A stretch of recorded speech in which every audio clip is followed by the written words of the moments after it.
behind the baller. My life is more than money and jewelry. My story's so crazy, dog. I said make a movie behind the baller. I went from playing sports to exotic whips. Ain't gotta tell me, dog, I know I'm the shit behind the baller. My life is more than money and jewelry. My story's so crazy, dog. I said make a movie behind the baller. I went from music exec to this podcast. Now I finally feel at home at last. Behind the baller. You are listening to Behind the Baller podcast. This is the freshest, most versatile business podcast in the universe. I am your host, Ben Baller, not Ben Humble. I am the Korean Liam Neeson, the Asian American Robin Williams. My biceps are made of gakdugi and ravioli, and all I do is smoke VVS and kick ass. What's good, people? How the fuck are you guys doing? Episode 60. Rest in peace to my guy, Nipsey Hussle. Shout out to the Rolling 60 Crips. So let me start off by saying, fuck the CDC and the World Health Organization. I don't promote fear, okay? I do not use the word worry in regards to my podcasts that talk about the coronavirus, aka COVID-19. I just keep it 98 to 100. All right. Most of these news sites, most of these people that have podcasts, they can't even keep it 75. All right. So yesterday there was a health conference in Los Angeles, right, with the county of LA, the county of Los Angeles. And basically they didn't say shit. Okay. Yes, wash your hands, don't touch your face. And of course, this is not to bring up panic to the people, but if in case of emergency, please make sure you have enough water and food and treat this as if this was a natural disaster. Bitch, listen, how many people really got it? Okay. I don't know why, because why don't I know how many people? Well, none of us know. Is because they don't have enough fucking tests. All right. And of course, the county of Los Angeles, the city of Los Angeles, the county of Los Angeles, they declared a state of emergency so they can get the funds ready and going. But you know what? This shit is crazy. Meanwhile, in Placer County, which is near Sacramento, California, a man died from the COVID-19 virus. He is the first person to die outside of Seattle, Washington. We are at a 11-person death toll in the USA, which is, who fucking knows? I mean, you know, maybe with the deaths, you know, but again, they're saying these people in Seattle, they could have been saved if people knew, if they were tested. They didn't have tests, you know, they could have known. It was too fucking late. And the scary thing about this situation is that this guy who died in near Sacramento, right? He was on a cruise ship somewhere between February 11th and February 21st, okay? Then he tested positive on February 27th, and he was brought to the Kaiser Hospital in Roseville, California, where he was isolated. Okay, well, that's fucking great. Check this out. Who the fuck else was on that cruise ship? Okay? I mean, there was thousands of people on that cruise ship, and the ship docked at San Francisco, and it went to Mexico. All right, went slow, whatever. It was on its way to Hawaii. It was only in Mexico for a day or something, right? But someone reported, I guess, not feeling sick or something like that. So the captain turned the ship around and they headed back to San Francisco. Okay. Why not drop that sick motherfucker off and figure out what's going on that boat or whatever and quarantine him? Or listen, man, you guys saw what happened to the good people in Yokohama that docked in Yokohama on the Princess cruise ship, right? Okay, so we learned from that. That's motherfucking 80-year-old dude from Hong Kong. He infected over 30% of the fucking boat, right? So this guy didn't even know he had the virus for almost a week. Started feeling sick, whatever. Obviously, he tested positive. And imagine who he or anyone on that boat came in contact with, because he said he got it from the boat because it was like, you know, international, whatever. It's people from all over. Imagine who the fuck all these people came in contact with in the last 2 weeks. Okay? This is insane. The cruise ship supposedly messaged every passenger that was on that cruise. They said, hey, if you're feeling sick, have flu-like symptoms or anything like that, please go see a doctor or go to a hospital immediately. Okay, that's 2,200 people that were on this fucking boat. Like, bruh, like really, I can't no more. All right, my family vacation to Cabo San Lucas that we planned 5 months ago is now pretty much a wrap. All right, I better get all my motherfucking money back because this shit is compromised now. I thought about it, I was like, you know what, Cabo, it's not that far. We could fly private and avoid TSA and avoid all this shit with the airport. But it's like, I don't, who the fuck knows? Like if some people dock in Ensenada and I don't, man, bro, this shit's just getting real sketchy. Okay. Italy is getting worse by the day, like ridiculous. They're already like over 5,000. They fucking skyrocketed, right? And it's just super bad over there. Obviously, Korea is fucking horrible, but they're just being super proactive about it. In fact, some dude got on my Instagram live today, or no, yesterday, and he was from Korea, and he said he's by China, and all of a sudden he just fucking fell off the fucking who fucking knows? Motherfucker's probably, he might have been infected with COVID. Who knows? But there's this group, they're a K-pop group called Blackpink. They're like the Destiny's Child of Korea right now. They're in K-pop. They're fucking huge, right? These some young little bad bitches. Okay, Lisa from Blackpink, right? She's one of the 4 girls in the group. Her 2 managers in K-pop. Anybody who's a celebrity, you have like 1 or 2 managers. These managers are they're the ones who do everything. They go handle shit. They expedite stuff. You delegate things to them. They go around and just do everything for you, right? They'll wait everything from waiting in a line, everything. But they're like not executives, but they're not like assistants, but they're handlers. They're legit. They're good people. I love the people, especially they're on YG Entertainment. I've met these girls when they were 13 years old. Jenny in the group, she's my favorite in the group. This girl's beautiful. She's already fucking crushing it. She's doing like Kylie numbers, and she's got like 1/8 of Kylie's following, and she crushes it and is in all the right fashion shit and everything. This is a big fucking deal because one of the main girls from Blackpink, 2 managers got the COVID-19 while they were at Milan Fashion Week. Okay. She was at 2 of the same fashion shows, maybe even 3 that at least 10 of my friends were at. I don't even fucking say their names. So just think of anybody cool that goes to fashion shows. Now they're in Paris, or they were just in Paris for Fashion Week. And I'm like, man, y'all motherfuckers. And be like, oh, I'm about to let those but it's just, yo, man, when you got people like this catching it in Milan and they're right there, they're less than a degree of separation away from you, this shit is scary. Okay? So I just want to ask my listeners, everyone listen out there, anybody over the age 35, all right? That means you've lived at least to 35, right? Or when in your lifetime, or hold on, anyone my age, right?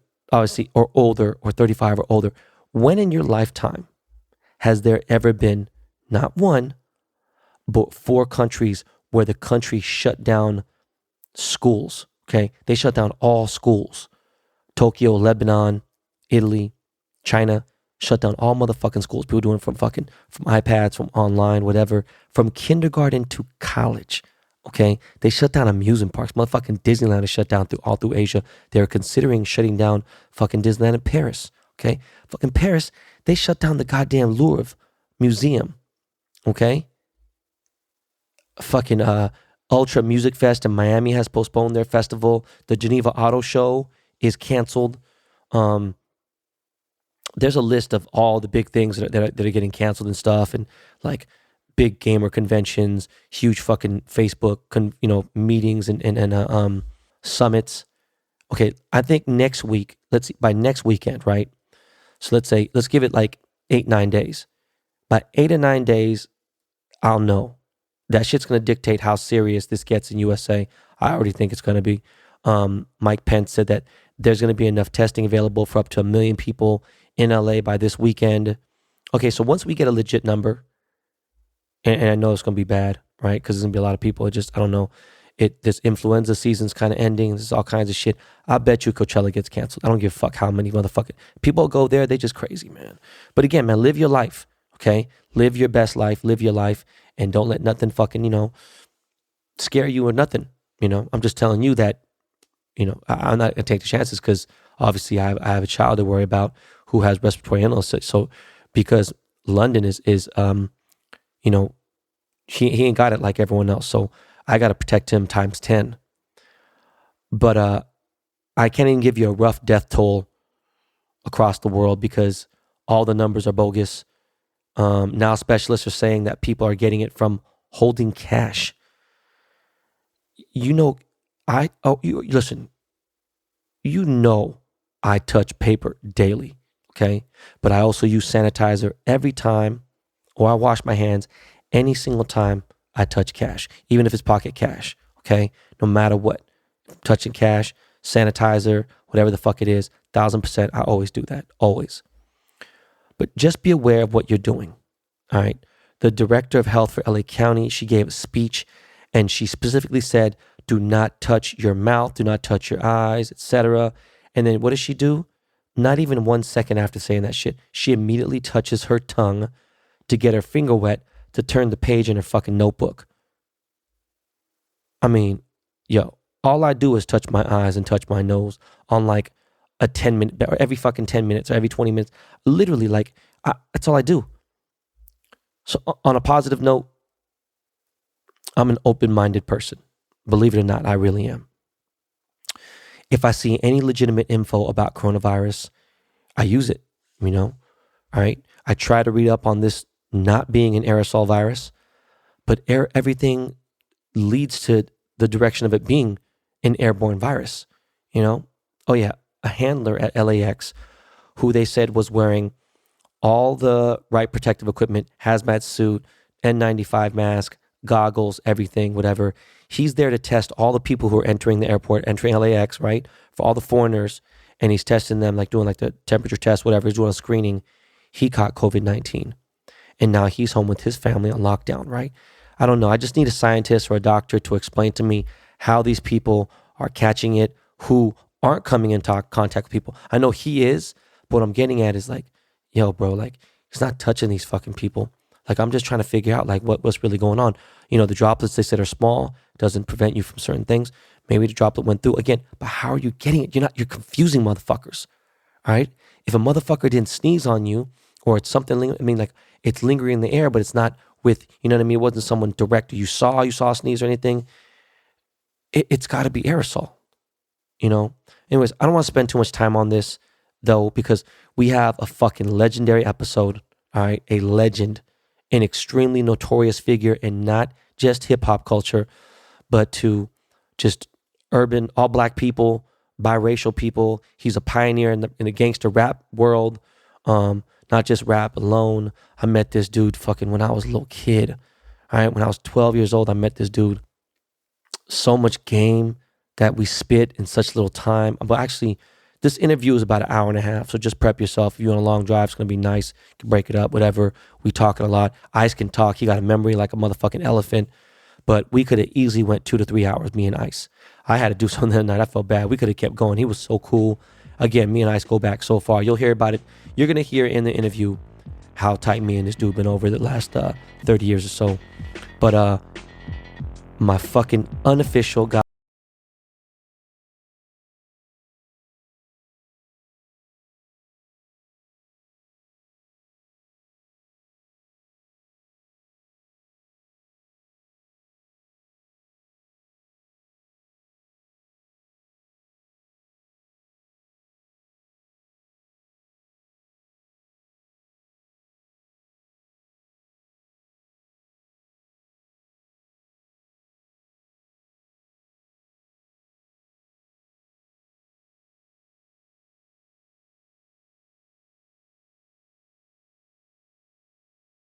You are now tuned into Behind the Baller. We are back. Listen, man, not only is this dude my unofficial godfather, this guy is just, I can't even begin.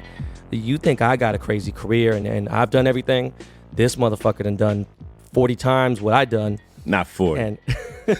But listen, ladies and gentlemen, we have Mr. Ice-T on the show, man. It's a pleasure, Ben. Always a treat when players meet, man. It's always. Always, man. We're going to get right into it, man. I met you sometime during the movie Breakin', and it was I remember Carmelo was like, "Hey, if you remember, do you remember Carmelo?" Yes. So Carmelo owned they did the 30-year anniversary not that long ago, and they're like, "Hey, man, you should come by here and be an extra here." Boom, and that was like 83, 84, baby. I I actually have no recollection. What year did you actually start rhyming? What happened was before breaking that club, the Radiotron was actually the radio. Right. It was like white hippie advanced people that got into hip hop before LA street motherfuckers got into hip hop, you know? So it was like people like Adam Ant were in there and all the kind of, you know, it was because at that time hip hop was a subculture. It wasn't even really fully blown. And I had made my record in 1982, my first record, which was Cold Wind Madness. And I got a call from the people at the radio, and they said, "You want to perform?" It's like my first show. I'm like, "Perform? You heard that record? It was only at VIP Records, you know?" Yeah. And I went there, and it was a hip-hop scene. Sugar Pop was breaking. All kinds of people were getting it in. And I kind of like became the stage manager of that club. I remember one night they took me downstairs and they said, "This girl wants to sing." And I'm like, "Let me see your album cover." And it was, you know, Physical Attraction. Can you sing? Yeah. She got up on the stage. It was Madonna. Shut the fuck up, man. Yeah. Madonna. Not only was it Madonna, was during her show, she was touching me and singing. And I had a girlfriend who got really pissed that this white girl was touching me on my chest. But Madonna was there, Malcolm McLaren. And what happened was when they decided to make the movie Breaking', they didn't want to pay the real owners of that club, and they changed the name from Radio to Radiotron. Holy shit. Untold. So a lot of people listen. I know I have a young following. Adam Ant was he was the top of that 80s. That whole fucking don't drink, don't smoke. That motherfucker was killing it. How about Malcolm McLaren, Buffalo Girl? By the way, Malcolm McLaren, I idolized. One of my first pieces of vinyl. Who the fuck can say that Keith Haring did the artwork to your fucking album? Real talk. Like, come on. So was that your first hip hop show? My first hip hop show, and that's the club where I met Soul Sonic Force. That's where I met Cold Crush Brothers. That's where I met Africa Islam and all the New York cats. This guy, Alex Jordanoff, and another white cat named KK, they were like real hip cats. They were like graffiti artists. Yeah. And they were bringing all these New York real rappers to LA. I met Grand Mixer DST. I remember. And I was just trying to be down. I was like, you know, but now at the same time I'm doing that, I was hustling. Right. Because no one had ever bought a car rapping yet. So the New York rappers could not understand why the fuck I wanted to be a rapper when I had a Porsche and I had jewelry and I had everything. You know, why you want to be a rapper? I was like, yo, because rapping is dope. Hip hop is dope. So they couldn't figure me out. So that's crazy because, okay, so damn, Grand Mixer DST. So a lot of you guys, when I start getting into hip hop talk with people, I think a lot of them get fucked up when I was talking about some real old school shit. Cause like, so why is it fresh? Like DST, that's some crazy shit. When did Reckless drop then? Reckless dropped. Yeah, you're right. What happened? Like I always tell people, like you're talking old school. I'm like third generation hip hop. First generation is unrecorded hip hop. That's before anybody made records. Those are the flash tapes, the legendary Treacherous 3 tapes. That's hip hop before it made records. When Sugar Hill made the first big record and everybody broke, that's when it became kind of mainstream. But then the first major rush of rappers would be Sugar Hill, Run DMC, Fat Boys. But that's Houdini. Second generation, Fat Boys in there? Yeah, second, because first has to be unrecorded rap. Right. Think about it. You know, the stuff that comes off the street before they ever started to record. When they was in ciphers, right? Yeah. And they were playing in the park, you know, the Kool Herc era. That was not recorded hip hop. If you ain't got the tape, you don't know nothing about it. Yeah. You know, so that, and then Run and them came out and then I was in the third with P.E., Rakim, Ice-T. I was in that next wave. What year did Ron Page drop? 82.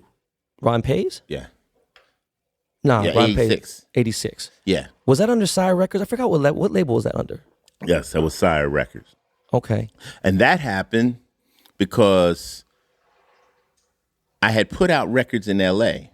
We had put out Cold Wind Madness. That was 82. Cold Wind Madness. Then I put out Dog in the Wax, 6 in the Morning, You Don't Quit. I put all those out with Unknown, Techno Hop. That was same label King T was on and Compton's Most Wanted was on. And Listen, I didn't know that MCA was even around back then. yeah, Compton Most Wanted was on Techno Hop. I didn't know that. I mean, King was 6 a.m. We're talking about some legendary shit. I mean, bro, even Nipsey did put the shit in his mixtapes, right?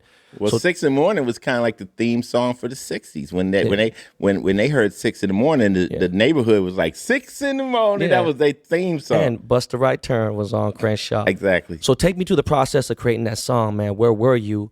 What was the idea? Like, who made the beat? Tell me like the story, bro, behind that track. What happened was, okay, so I'm trying to rap. And like I say, trying to rap is because I'm a West Coast rapper. And until New York thought you could rap, you couldn't rap. At the end of the day, L.A. was a techno sound. L.A. was Uncle Jam's Army. L.A. was Egyptian Lover. Yeah. So I'm trying to get my foot in through the door rapping. And I'm doing these hardcore records, kind of like LL Cool J, like, you know, You Don't Quit, Dog in the Wax. But my boy, Randy Mack, who is, just one of my homies, he's actually from Van Ness. He's over from near Western and basically where the VNGs are. He's right. So right next to Slauson. Right. That's a VNG hood. Well, technically, Slauson swap meet where my store was is technically a Brim neighborhood. Right. But VNG is right there, like literally knocking on. That's right there. Yeah. Right. So but my man Randy Mack was like, yo, man, say that shit you be saying, cuz, blood. He's a blood, right? But everybody I grew up around with Crips. Yeah. But, the thing about LA is it's like if you're not really gangbanging, which I never was, you can move amongst them. You know what I'm saying? Nobody trips. As long as you fly and you got your G on, nobody's really tripping. So I knew Bloods and Crips, so he was like, yo, do that stuff that you be saying, and I had been saying lots of gangbanger rhymes when I was at Crenshaw High School before I knew what rap was. So he had an 808. We had a hold of an 808 and we decided to make the beat. Now the beat, we were trying to get a beat, something like the Beastie Boys beat, Hold It Now, Hit It. Yeah. Doom, doom, doom. Yeah, I chill real ill when I hold it down. And you know how that record breaks? And it goes, then it comes back. Yeah. That's the same thing we did with 6 in the morning, but we did it with dun, dun, dun. So I wanted the beat to go and then it to break and then come back again. Beastie Boys. All right, so these are all the influences. Right. So we wanted a beat that went something like that. Now, I was in a club called the 213 in Santa Monica. You mean 321? 321. I remember, dog. Downstairs? Come on, bro. 213, yeah, you're right. 321. Stop. 321. Check me, Ben Baller. And listen, just so you guys know, this is super old school shit. We gonna get into some crazy, but 321 was the spot. Right, so I'm there. And I hear this shit come on. I'm like, what the fuck is this? And then this cat said, PSK is making that green. Oh, man, yeah. People always say, what the hell does that mean? P's for the people who can't understand how one homeboy became a man. Yeah. S for the way you scream and shout. One by one, I'm knocked around. Now I'm listening. And I'm like, dude, this shit sounds like angel dust. Like I was like the reverb was turned up on the voice, on the drum, on the kick. But it was early. That this is back when everyone was yelling on records. Yeah. So I'm like, this shit is dope. Yeah. So now I take the beat and I say, I'm gonna use this delivery, right? So next thing you know, holy shit! I didn't just think until when you said that right now. When I'm hearing the clashing, like. Oh, fuck. So now, Schoolie D comes in. PSK, we're making that green. People, I say, 6 in the morning, police at my door. Fresh D to squeak across the bathroom floor. Out the back window. So now I'm like channeling Schoolie D with LA lyrics. Yeah. Not long after that, my brother from another mother comes with, the boys in the hood are always hard. So talking, so we was all in that same vibe, and I was just with Dre. Dre said, "Well, Boys in the Hood was 6 in the morning part 2," but we was all like, it was just another type of gangster. Instead of just being so aggressive, just be like laid back, And like I like what Schoolie said, suck ass DJ. He said, I put my pistol up against his head, said, suck ass nigga, I should shoot you dead. I was like, yo, this shit is so G. So that's where it all came from. It was inspired by PSK. It was inspired by a Beastie Boy type beat. And when I did the song, like Chuck D says, the B-side wins again. It wasn't intended to be a hit. It was just some bullshit we threw on the back. It was the hit. I got a call from up north at the Fillmore East, and they said, would you do a show? And I said, yeah. The next, 3 days later, they said, would you do a show? I said, sure. And they said, I just booked one. They said, that's sold out. I was like, what the fuck? The Bay respected me first. That's crazy. You know, actually, I just realized General Jeff was from San Jose, from Rodney and Joe Cooley. That's crazy. So 1988, Bring the Noise tour, Public Enemy, NWA. You guys are the three hardcore political acts, you know what I'm saying? Maybe in hip-hop history, because people don't talk about, like, they'll say fuck Donald Trump, and no disrespect, rest in peace to Nip, but you know what I'm saying? Like, this was what was that tour like, bro? I mean, Chuck D and them were actually hanging at Klansmen on stage. They had a gallows, you know what I'm saying? Like, you know what I'm saying?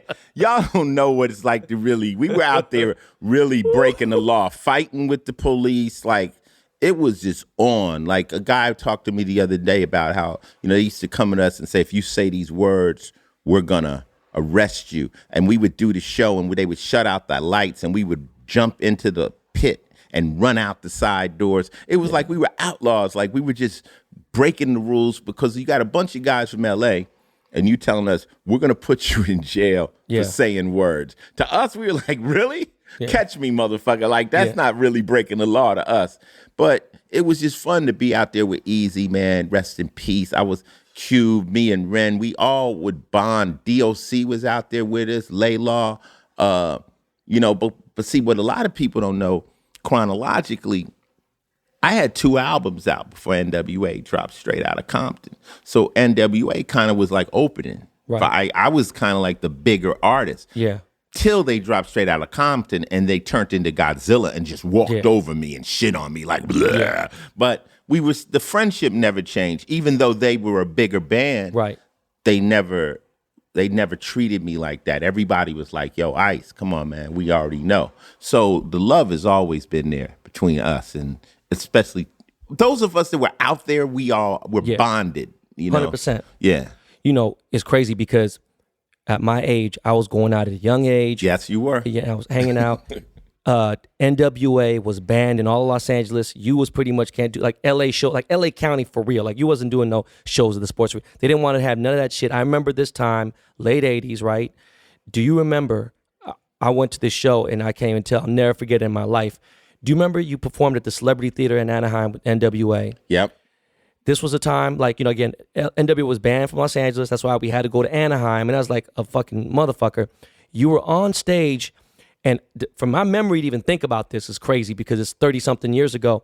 And you told the audience that Evil E was a blood, and it was damn near 90% Crips in that fucking place. No, that's not what happened. What did you say? Happened was, this is what happened. Africa Islam was standing on the stage in a big red motherfucking coat. I remember. He had this big coat, and he was doing a Zulu thing, which is a blood sign too, but he don't know. Right. And as on the celebrity stage, it would turn.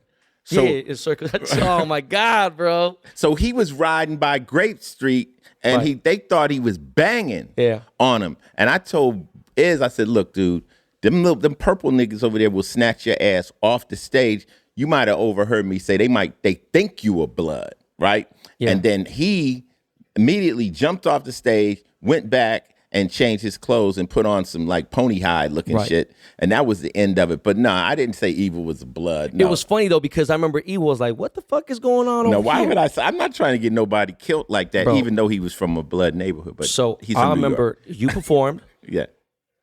NWA came on, and Eazy's doing, he was just a thug from around the way. And they couldn't even get to the last song. A whole full-blown riot. Yeah. I'm talking, I seen a dude walk into the fucking show. And the dude had a hat. He had a Boston Red Sox hat. Yeah. The B, first of all, the B was crossed out, had a K on it, right? It was embroidered. He had 60 Crip. I'm talking letters. Like, bro, this big letters, right? Yeah, the way they used to gangbang. And I remember, listen, I was with one of my homeboys. We was young. My boy Eric Holmes, he had family that was in 30s. That was from Harlem. And people get that confused. He's not from Harlem, New York. He was from Harlem 30 Harlem Crip. Crips, yeah. So we're in there, and I remember the first thing he said, "Damn, you got to be a down-ass wearing that hat." Yeah. You know what I mean? Because you walked in there, boom. Full-blown riot. I'm seeing motherfuckers getting beat up, this, that, and the whole third. I saw you in the melee of it, and I don't know what happened, but you just, you were I good. disappeared. Yeah, you disappeared. I mean... Look, Ben, I've been in L.A., right? If it ain't my fight, man, I'm not a spectator. Bullets ain't got no name. They start shooting over there. The bullet can end up over here. All they had to tell me was they squabbing. Like basically from being up earlier than NWA, I think that night maybe they went after us. I don't know. But all I remember was that when somebody told me, they said they getting it in out there. Now, I had already surveyed the crowd. I look over this way, I see the 60s. I look over this way, I see Bloodstone Villains. I look over this way, I see Grape Street, who always has the most. Yeah. Is Grape Street connected to Ticketmaster or some shit? Because every concert, they all... No, they was deep. Am I lying? No, they was deep, 100%. Even Fresh Fest, 86, you know what I'm saying? Sports Arena. There was so many Grape Streets, I was like, God damn. They always have the front row, too. They're known for that. So, at the end of the day, once they said, hey, yo, they getting it in out there, I'm like, exit stage left, man. You out of Ice-T, man. I'm gone, man. I got to live to do another show, man. Because, I'm not banging with them cats. They out there trying to kill each other, man. I'm out. I'm a player. At that point, I put on my player hat and I dip. This wasn't even on my list, but I was just thinking, like, did you ever have any experience with Tukey? Yeah. I had, see, when I was growing up, when I was in high school, Tookie with them was already out of high school. So, you got Tookie Jamel. I was in school with back in the days, Cutes, Rusty, the big bad Crips, you know what I'm saying? Right. Batman. They were out there. You would see them at the parties. Yeah. And stuff. No, I on Gangland, I told my Tookie story. You didn't hear my Tookie story? Nah, man. It's crazy. So you would see Tookie and them, they'd be out. They were bigger than Arnold Schwarzenegger, and they would come to the parties and stuff, and they would just have somebody put oil on them, and motherfuckers start posing, just flexing, like right near the DJ booth. Nobody was saying shit. Yeah. You know what I'm saying? So one time I had an apartment. I lived on like 21st Street off like Normandy and Adams over in that area. So you was in the 120 Bloods, man. Yeah, but I was living over there. This one after I been out on my own. My girlfriend was outside, so I'm in the house lifting weights. So I think I'm all swole. Yeah. So she comes in the house. There's some niggas they're disrespectful. I'm like, yeah, wait, what? So I go outside out of my front, and who's sitting in the lowrider but Tookie and some crazy looking niggas, and Took had the motherfucking hair, the hat, the scarf tied up with the pompadot jump of his hair. I was like, I'm like, bitch, why was you out here? I told you not to wear that shit. What are you trying to get me killed? That's Tookie. You know what I'm saying? So, I mean, you didn't really want to make eye contact. Then another time I was at Centinela Park at a big Crip meeting, and I knew this chick who was a Criplet. So I ended up at the Crip meeting and stuff, and it was Tookie and them out there, in rare form, swole like a motherfucker, holding court. So, I mean, that was back in the days when the gangbangers were ominous figures, like when they would come out, you'd see them and it'd be like, yo. And then also it was a lot less shooting. Yeah. You had to get your squab on, at any 100%. point. There was, yo.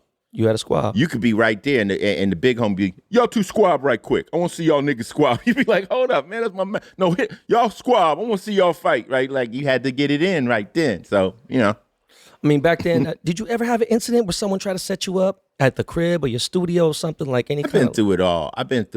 Yeah, I've been through some fucked up situations and stuff like that. But, I don't, No, I mean, you always been cool. We ain't got it. Talking about that stuff. But no, I've actually been double crossed by close friends and people like that. And I learned, one time I had a situation, and after it happened, I called my friend. He said, it's somebody that you fed, Ice. It's somebody who actually sat down. And from that point on, I learned that very rarely do bad things happen from strangers. It's usually somebody close to you that leads them to you, opens that door to you, talks a little bit too much, and puts you in that crosshair of them cats. So it's a very unfortunate, but it changes the way you move. Yeah. It changes your whole dynamics once you've gone through that kind of shit. So what was your most memorable show in Los Angeles? Most memorable LA show. I think really my most memorable show was back before I even was Ice-T, back when Uncle Jam's Army used to do the LA Sports Arena. And I was the only rapper that they would let rap.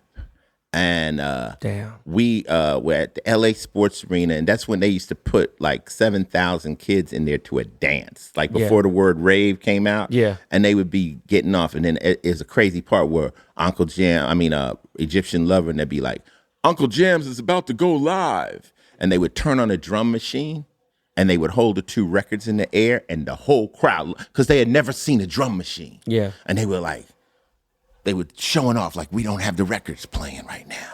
And motherfuckers would go crazy. And they were still dancing. And then they would let me rap. And I would get up on the stage and I would rap. And to rap in front of like 7,000 LA, kids, it was just wild for me. And I'll never forget those moments stepping on stage, in a Fila sweatsuit. Just, did you ever perform at World on Wheels or Skateland? man, I performed at I performed at Dudos. I performed at Skateland. I performed at World on Wheels. I performed in the workshop. What do you know about? Remember the workshop? I don't remember the workshop. Okay, I performed in every like underground dungeon LA had and stuff. And my thing was always like, I ain't from your hood, but I ain't got no beef with your hood. Right. You dig what I'm saying? And I'm not really here trying to do nothing but just get it in. So I've always had that gift of gab that allowed me to move around LA seamlessly. Any stories of Slauson Swap Meet? Well, Slauson Swap Meet was a definite situation. That's where you were. That's where, Slauson, for people that don't know, Slauson Swap Meet is on Slauson and Crenshaw, and it's like the dead center of LA. Like I tell people, when you say East Side, West Side, like if you took a pen and stuck it down through a map of South Central Los Angeles, you probably come in through the roof of the Slauson Swap Meet because it broke. It was dead in everything. Yeah. So cats from the West Side, I was a West Side cat. I was a West Side cat too. Yeah. So West Side cats, we were a little. We like to keep our sneakers clean, you know what I'm saying? We had nicer looking bitches, because the West Side had a little bit more money, a little bit more flavor. East Side motherfuckers was, oh man, it's different. East Side niggas be wearing like sweatsuits and hard shoes and shit like that. No, real shit. Them niggas be like, no disrespect from all them cats on Broadway and Main Street and all that, but I get it. But they already, and they were more dangerous to us. We would more like trying to be fly, but they would just put you in the motherfucking trunk. Now, Compton is 30 miles out of LA. Like people go, oh, you're from Compton. I'm like, Compton is far from South People Central. don't realize how fucking far Compton is. No disrespect, but you could own a pig in Compton. You can walk a horse down the street in Compton, But the Compton cats would come over and they would prey on South Central motherfuckers, do dirt, and then go back to Compton and you never see them again in your life. So LA is big, sprawled out. It's a weird place, But Slauson Swap Meet, you would come in there and, they had different aisles. All the sneakers would be wrapped in plastic and all that, and you could get your khakis. You could get all the stuff you see. The LA style was really. You didn't have to go to the mall. You just go to the swap meet. Oh yeah. You could get your shoes. You get your khakis, your get your chucks, and all that shit. Everything. Pick up a chain. Pick up whatever you needed. Your whole wardrobe would be done at the swap meet, and that's where a lot of people only shopped. Yeah. The difference now is, pretty much if like someone from the 60s just got processed, just fresh out, they go to get their wife beaters, get their drawers, get their socks. No one really buying the Jordans and all that stuff over there. It was amazing what we did in there. But what was crazy was before we went into Beverly Hills, they did this $200 million renovation on the Fox Hills Mall. Tell the people what Fox Hills Mall was like during that. That's where you go to. That's where first place you take your girls to learn how to boost. That's like gladiator school for shoplifting. I never heard it that way. That's crazy. It's true. It's just far enough out of LA, but it's the closest mall to the hood. Yeah. And Shit got popped off over there, man. I got caught out of there. I mean, I was trying to steal up in that motherfucker, and I ended up, one of the games we used to do is go in the back room. So now if you go into a store, every store has the front room and the back room. The back room is where the safe is, right? So if you can confuse people not to watch, one person in your crew can slip into the back room. The safe might be open. So that's what we were doing. So we would go from store to store. So I try to get in the back room. I had this dude with me. He's supposed to be distracting the bitch, like not, do something. So I'm in the back room. I'm trying to figure out what's going on back there. I'm looking for the safe, what's going on. And then here come this bitch just walks in on me. So now, rule one, if someone's coming in the back room, you're supposed to knock over a glass. You're supposed to knock over some. Your job is not to let nobody come back in there on me. Yeah, for sure. I'm caught there red-handed. So now I come up out the place and she's screaming and shit like that. And I ended up having to take off running. And I ran all the way out the mall. I got out in the parking lot and I gapped the security guard and they pulled another car up next to me with a fresh runner. Now, by the time he jumped out on me, I was running in slow motion. This nigga just ran up and just gaffled me, bam. And there's pictures of me someplace. That's what I went to. I actually had rollers in my hair. I got a mugshot with rollers. This is how ghetto we were. Man. Why do I think I could steal with rollers in my hair in the first place? You dig? You crazy. That was some West Coast shit. Yeah. Speaking of the rollers now, it made me think of, I'm going back to questions, man. That slant nose drop top Porsche, bro. I have dreams about that motherfucker. I mean, that was different. You know who I am with cars now. You know what I'm saying? I got 8 cars, right? Like, right. Tell me about that car in that era. Like, what was it like pushing that car down La Cienega, bro? Like, P cars, early in the game, as cats start to hustle in LA, people started to get foreign cars. Yeah. Because LA is the home of the Chevy, the 6-4, the Trey, the 5, all Nissan trucks too, yeah. Nissan trucks with the beds that hopped and did all kinds of crazy shit. So the players started getting Mercedes. That was the first player car. So a lot of hustlers started getting the big Benzes and stuff like that. Then the extra players wanted to get P cars. They wanted to get Porsches. That was the first car. It wasn't the Vet, it was the Porsche. No one had gotten Ferrari level at that point yet. I was one of the first early Ferrari cats because I bought the Medina back in the day. But I had that in the New Jack Hustler video with Mike Tyson. You had the NSX before anybody, and that's when it was like, that was a Ferrari. Yeah, but we were working our way there. Right, okay. So we got the P car. So I bought a Porsche. I bought a Porsche Turbo. Yeah. And I just started working on it and customizing it. And then when they slant nose came out, we put a slant nose kit on it. And, I was just rolling. It was a 3.3 turbo. It could get up for that day and time. I ended up with a shop. Me and my man Urban had a shop called Unique Porsche off of Venice and La Cienega. And, I remember, that area was popping. Right across from Globe. Mm-hmm. I got to correct you because I love you. Uh-huh. It was a 930 turbo, but that now, if you look at the 930s, they're out of range. The price is out of control now. Right, the 930, but the engine is 3.3. 3.3. Yeah. My bad. Yeah, but it's back in the day, man. I mean, I had that car. You know what I'm saying, and everybody was like, "Damn, Ice got a Porsche." It was just it was a level up thing, and a lot of players had it. I mean, when we had the shop, that's how I met Waterhead Bo. That's how I met all the different real gangsters in LA, because that was kind of a rite of passage to the drug boys to get a Porsche. They all wanted Porsches, and then they started to move on up, I remember you invited me to your wedding. I just realized this. It's not even on my notes either. You invited me to the wedding. It was at the W Hotel. I go over there, and it was the first time I get to meet. I mean, you were one of my idols, even though I knew you, but like, it didn't like, we hung out. Right. But I got to meet Rick Ross. You're like, hold on, come here. Freeway Rick. The real Freeway Rick. I mean, and Berber, I remember, like, dog, I'm in the streets trying to sell a 20-sack, and I'm thinking about Freeway Ricky Ross, and you see him in the Benz, and this dude had like a dealership. This dude was, you guys were friends back then too? Freeway Rick, Harry O. That's my generation. Yeah. You know what I'm saying? So those are the cats that, was rolling with the cats I was rolling with. Yes, that era is my era, and what you came to was the 10-year. What happened when me and Coco got married? Oh, that's right. It was the renewal of the vows. Yeah. We got married we had eloped, and I told her, I said, look, we'll have a wedding reception in 5 years. Well, it took 10 years. But that night, that was a crazy night. That was a very broad stroke of LA was in that room, wasn't it? Snoop was there. Yeah. Bro, Tiny Lister, Debo. Put me in that fucking headlock in front of my fucking wife, bro. I wanted to kill that motherfucker. Cat Williams showed up. Flavor was there. Oh, speaking of Cat, hold on. So when did you start pimping, bro? Well, pimping is something, it's a matter of speech. You dig? I was in LA, and when we started to hustle, you dig, we realized that girls were part of the game. Yeah. So our crew always rolled with a bunch of bitches that actually was basically what we call thoroughbreds. So they basically would steal, they'll set you up. And if they had to suck your dick, that would go down too.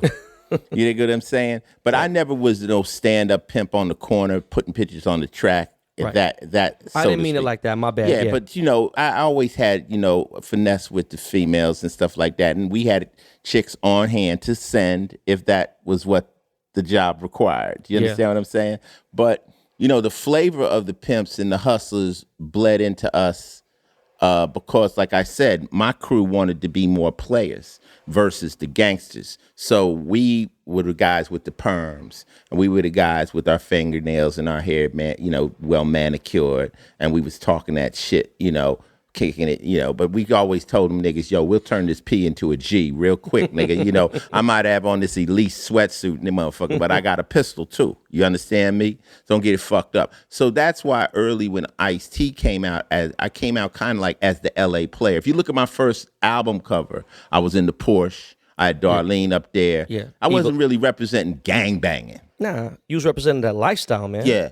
Now when they named the genre gangster rap, right? Well, they said, because Cube said, I'm from a gang called Niggas with Attitudes. Right. And so instead of calling NWA a group, he called it a gang. So the press called it gangster rap. So I said, well, then I guess I'm the original gangster. But even on that album cover, I showed myself in shackles as a gangster, but in a tux as a player. Yeah, I remember. So I've always tried to I try to let people know that being a gangster doesn't necessarily mean gang banger. For sure.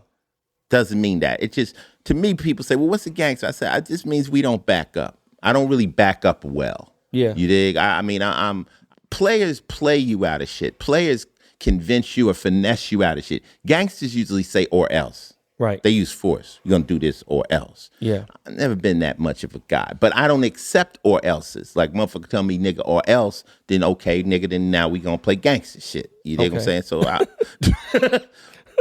So what does the term OG mean to you then? To me, honestly, it really just, I know what it means in LA terms. In LA terms, it just means first generation of a particular set.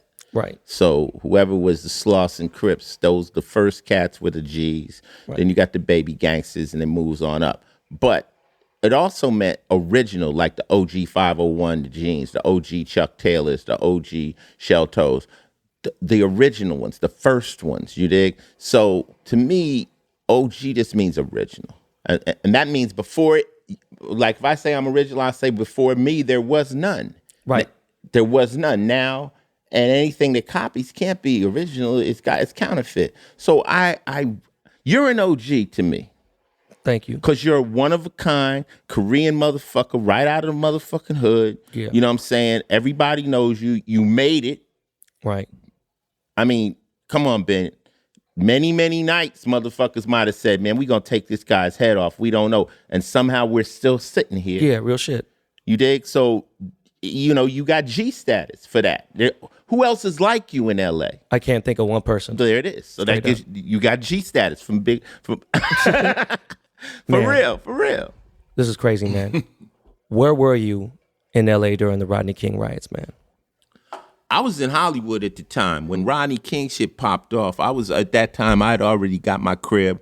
I was living right up near Tower Records off of Sunset, and right. They said, yo, it's popping off in the hood. Now, the thing of it is that if you move out, your boy's still there. Yeah. And you're like an outpost. Like they be like, okay, call ICE.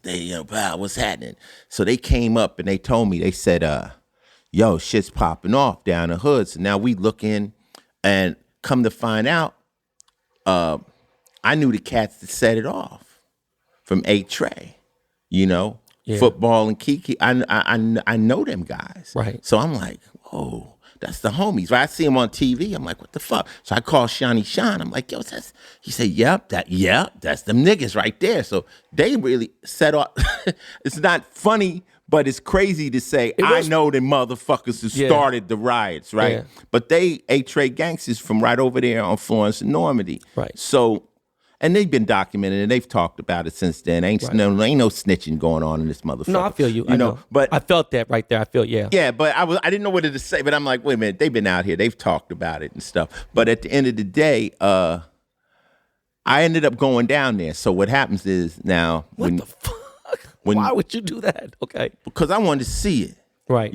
So, what we did, of course, in my position, when you get in my position, you're like feeding a lot of people. Yeah. So now motherfuckers protect you. Yeah. They're like, I'm the goose. ICE is taking care of us. ICE is taking us on tour. So now niggas got all the hammers. We get into the Range Rover. Right.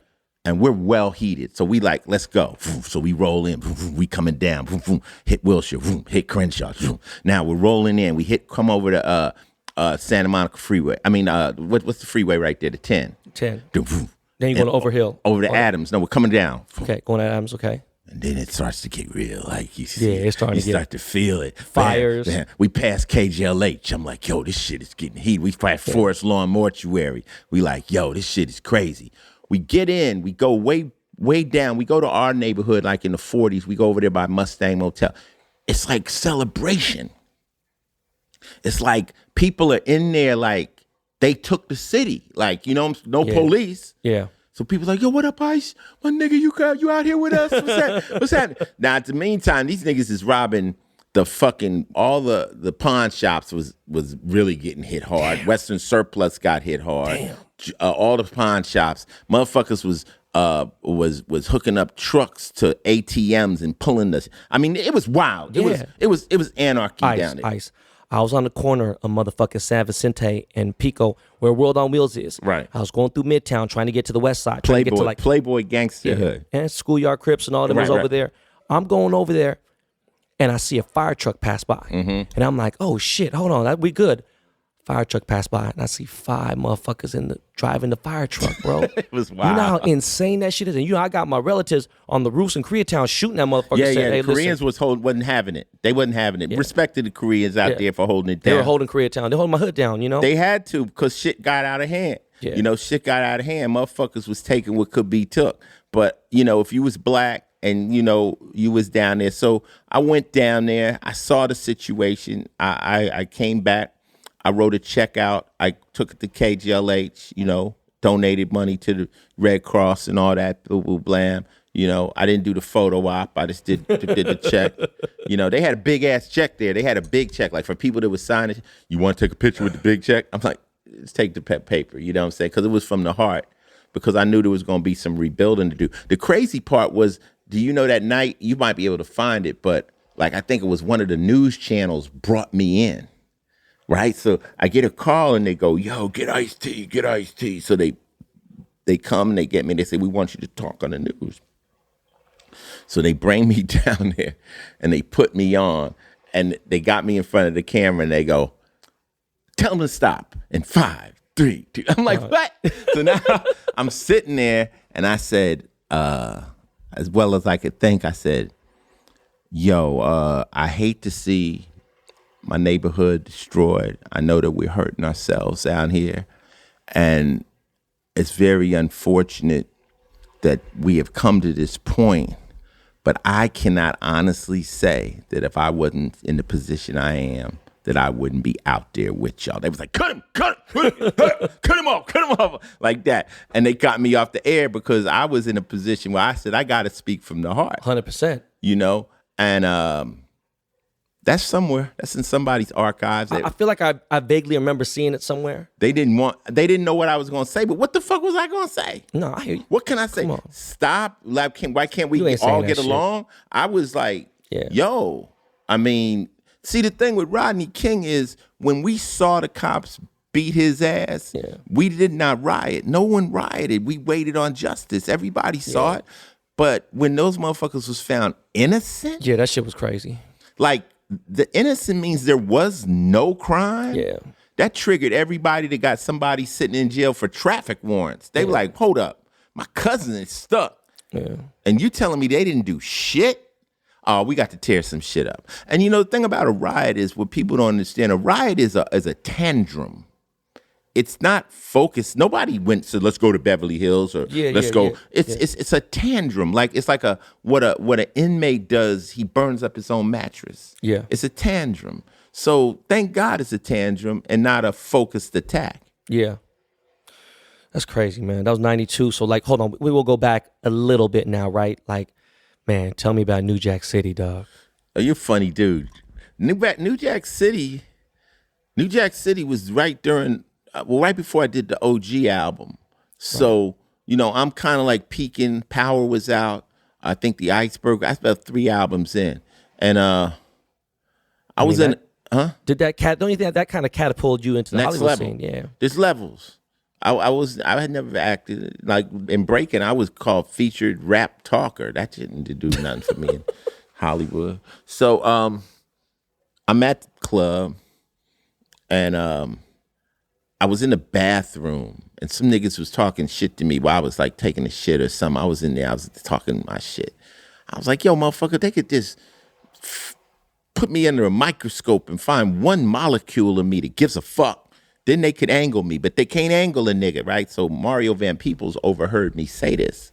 And he was like, yo, whoever said that's going to be in my movie. So I went out into the thing. He followed me. Blah. Now I'm talking to some females. So he walks over. Yo, Ice, I want you to be in a movie. I think that's that Hollywood bullshit. Yeah. I'm like, you know, in Hollywood, people will bump into you and say shit like, we need to work. But yeah, man, motherfucker, you could find me. Yeah. I'm on the, like, you could call me. Because you see me, you want to say some old Hollywood shit. So I was like, yeah, Mario want me to be in a movie. I thought he was trying to hit on the girls and let them know that he was a movie producer. Right. So I was like, yeah, whatever. He says, no, call me. So I called him the next day. The number was Warner Brothers Pictures. I'm like, word? So I met the producers of the movie and they gave me the script. So I looked at the script and I'm like, what part? I thought it had one line, Ben. I'm like, oh, this is the whole motherfucking movie. Scotty. I'm like, wait a minute. He's a police. They're like, yeah. I'm like, do you know I got an album coming out called Original Gangster? So it was like, I was like shitting bricks. I didn't like, how could I do it? Then also it said the dude had dreads. Yeah. I got a perm. Like, you talking about my hair is more wavy than the ships in the Navy. You dig what I'm saying? So I was like, okay. So I had to talk to different people, and different people were just like, yo, man, this is an opportunity. You come from a background with no opportunity. You niggas is out here wilding and shit, and now you've got a chance to be in a movie, and you're going to turn it down, nigga. So I ended up doing the role. I was nervous as hell, Ben. I never acted before, and the movie was a big success. I remember when the movie came out, I went to the theater, and I sat in the back behind some dudes, low key. Here I come on the screen. I hear a nigga like this. Look at Ice-T with that big ass hat on. What the fuck? That nigga Jamaican? So then about 20 minutes into the movie, they like, Scotty. They start calling me Scotty. I'm like, word, I'm doing this shit. No longer was I Ice-T. Right. And that's one of the reasons they wanted to put the dreads in. They wanted to break that plane of what people were familiar with. Right. That movie was it. I made $28,000 for that movie. The movie made $80 million. You made $28,000? That's it? I made scale. That was scale for SAG then? Damn. I had no leverage. And the funny thing is, my next movie was Ricochet with Denzel Washington. Yeah, I remember that. Joel Silver, the producer of Matrix. Legend. I walk into his office. Now I got my swag on, Ben. I'm like, yeah, I'm about to get paid now. They got me, okay. New Jack City got me. It's time to get paid, motherfucker. Denzel Washington, what's happening? I walked in there. I said, so what's happening? I know I'm about to make some money on this movie. He said, Ice-T, you've made one film. Oh, man. So then I just bent over again, took it. That time I think I made like twice the money. Wasn't in the movie as much. And I really didn't get paid till I did Tank Girl with Lori Petty. Of all fucking movies. Yeah, but I was doing a movie called Johnny Mnemonic, and I remember that shit. Yeah. yeah, they call me. They say, "Yo, we want you to play a stripper in Arizona." I'm like, a stripper in Arizona? Hell yeah, fuck that. Yeah, so I did about 1,000 sit-ups that night. I'm like about to get my shit. You used to have a six pack. I remember that shit. I like, yo, cuz, I mean, I get it together. Next morning, they send me a picture of a kangaroo. Like, what am I, a stripper with a pouch? What the fuck? Then they go to movies called Tank Girl. Tank Girl? Wait a minute, I never seen it. It's crazy, but I know the movie, yeah. Am I not doing a movie with Keanu Reeves right now? They told me how much I was going to pay. I got $1 million. Oh, nice. I was hopping around the hotel like a motherfucking rabbit. I was like, yo, fuck this kangaroo shit. I said, and people's like, well, you selling out? I'm like, look, I have nothing against kangaroos. Selling out is if you make me go against my agenda or against my beliefs. I have nothing against motherfucking kangaroos. I was in it to win it. And with that movie, I was able to build the Crack House studio. Yeah. By the way, that's what funded that studio. That was my favorite shit. Seeing the shark in there and just, it was funny because the dude above me, when I got started at Priority, Ern Lamato, I took his job, and I don't know where Ern is now, man. Ern is cool and everything, but I think after some time had passed, he's like, Ben, you was a young gun in there you was hungry. I seen it. I was scared. You was hungry. Bro, in 2 years I became vice president of the fucking record label. You was cool. Ben, you always had a good personality. PR is very important. I don't care how much money you can make me, or if I don't like your energy, I don't want you around me. Real talk. That's it. I don't care. You know what I'm saying? So, you blended right in. The Crack House studio was a studio in my house in Hollywood Hills, the bottom half of my house. And Ben would come up in there and sit and just chill. Yeah. With a bunch of wild motherfuckers, Ace and all my crew and King T. He's seen a lot of stuff go down up in there, but never. Shawnee Sean, I remember hanging out with him here, hanging out with him in New York City. When you took me to Expo, the first time I went to Sound Factory, you took me there. That was 97.